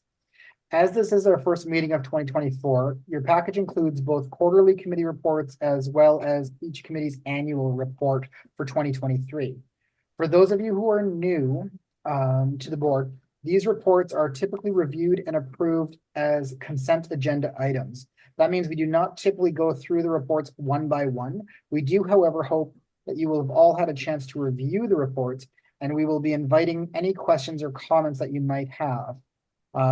First, I'd like to turn things over to Fazal to share a few highlights of the committee reports. Fazal? Yeah, I thought, you know what, there's a couple of good news stories, and although we treat these as consent items and don't go report by report unless based on questions, I thought I'd point a few things out that are kind of nice to hear. So in quality assurance, there was an increase of 2.5% of immediate exit letters. So people that were completely finished the process and not having to go to committee. You know, there was no carryover of 2023 incomplete or deficient portfolios. A lot of that is to do with the technology invested in our quality assurance portal and the ability to monitor people and to contact them faster, as well as the committee's shift to handing over repetitive items to the administrative team and leave only items that were needing decision to the committee level. The other thing is also in the fall, we had engaged a consultant to look at the PPA, the peer and practice assessment. We're moving away from those surveys and looking to do more of the assessments. So the assessment process was actually analyzed to be streamlined. So the nice thing is we've been able to reduce the engagement from 4 hours to 2 hours, which means that it'll be less stress on the registrants undergoing the process. And we'll probably be able to do more assessments in a day for our peer assessors. So there's a lot of efficiencies there. We were focused on reducing registrant anxiety leading up to these PPAs. Registration, a little kudos and shout out to them.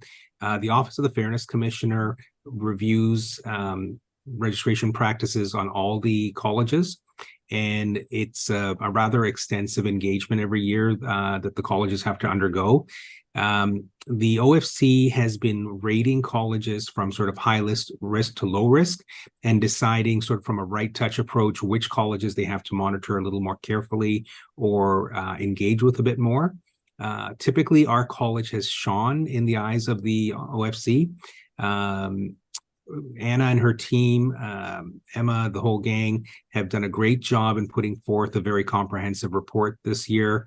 And the college was rated as a low risk organization, meaning that we need minimal contact with the OFC. They were appreciative of the efforts that we're making in the health human resource management portion of things, especially. That's a big thing on the radar of the OFC, and we seem to be doing well there. So that will reduce the future contacts that we have with the OFC or the amount of follow-ups. And then with ICR, the investment in human resources is paying off with processing times reducing quickly. So there are some highlights there. The board is open to asking any questions from any of the reports. So I'll turn it back to Karen to facilitate that. Excellent. Rob. Hi. Can I ask some questions about the ICRC report? Absolutely. Just so I can get clarification, just get it through. I know that Amy went through it this morning. So I see on there the first of all, to go from 300 days to 100 and some odd days is just remarkable. Yeah, kudos. I think that's really, really good. We needed it, but I think it's good. I noticed you don't put timelines on your report. I was just wondering if you could put timelines on there so that we can just look and not ask and not have to work what direction we're taking. Absolutely. We're taking a new approach to the briefing notes, and you're starting to see these dashboards, these graphics. Rudra, our acting manager of ICR, is online too, just to answer any questions. So we are going to, excuse me, modify the dashboard for the ICR reports to give indications on file movement. So I know that Rudra has been presenting stats to us internally, which look promising, but we are going to make sure they're shared in quarterly committee reports for you. That's awesome. So when I look at the total open matters, it says complaints and reports, which I guess that's where I got screwed up before. 71 complaints, but a lot of them aren't complaints from patients or against opticians. They're just reports. Am I understanding that right, Amy? Is that what you tried to describe to me? Yeah, so that includes everything. I might defer to Rudra for just maybe a bit more information on the breakdown. And because this is on a rolling basis, so for example, when we get referrals from the Quality Assurance Committee, sometimes we're getting, 10 of those in a bucket, things like that. So Rudra, are you able to give a little bit more info on that? Sure, definitely. So I can tell you the 71 numbers, and I'll give you a bit of a breakdown of about it. It includes obviously complaints, reports, and referrals from the Quality Assurance Committee. But out of that 71 number, you can take some comfort in the fact that about 10 are close to or in the stages of writing the decision. So that number would come down probably in the next month or so. We're also taking about 8 cases out of that 71 number to the committee in the next 2 weeks. So we expect there'll be decisions probably in about 4 or 5 of those. There are about 22 out of that 71 number, which are referrals from the Quality Assurance Committee.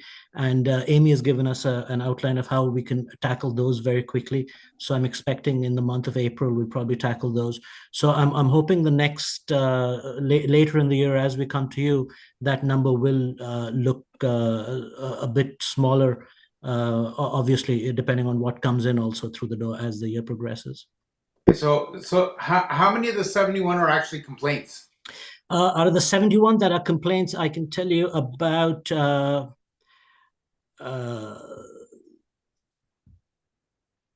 22. 22 with about 10 in the decision stage, so about 32. Awesome. I think that's phenomenal. Thank you very, very much.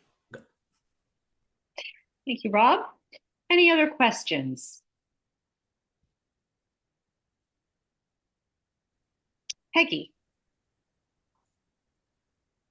I'm not really sure about this. I just want to make this comment that when I was reading through the decisions and reasons and the general write-up late in the year last year, I noticed that they kind of didn't always have the same format, even though they were essentially saying the same thing. And I just thought, is there a template, or could there be a template that might make that writing process faster?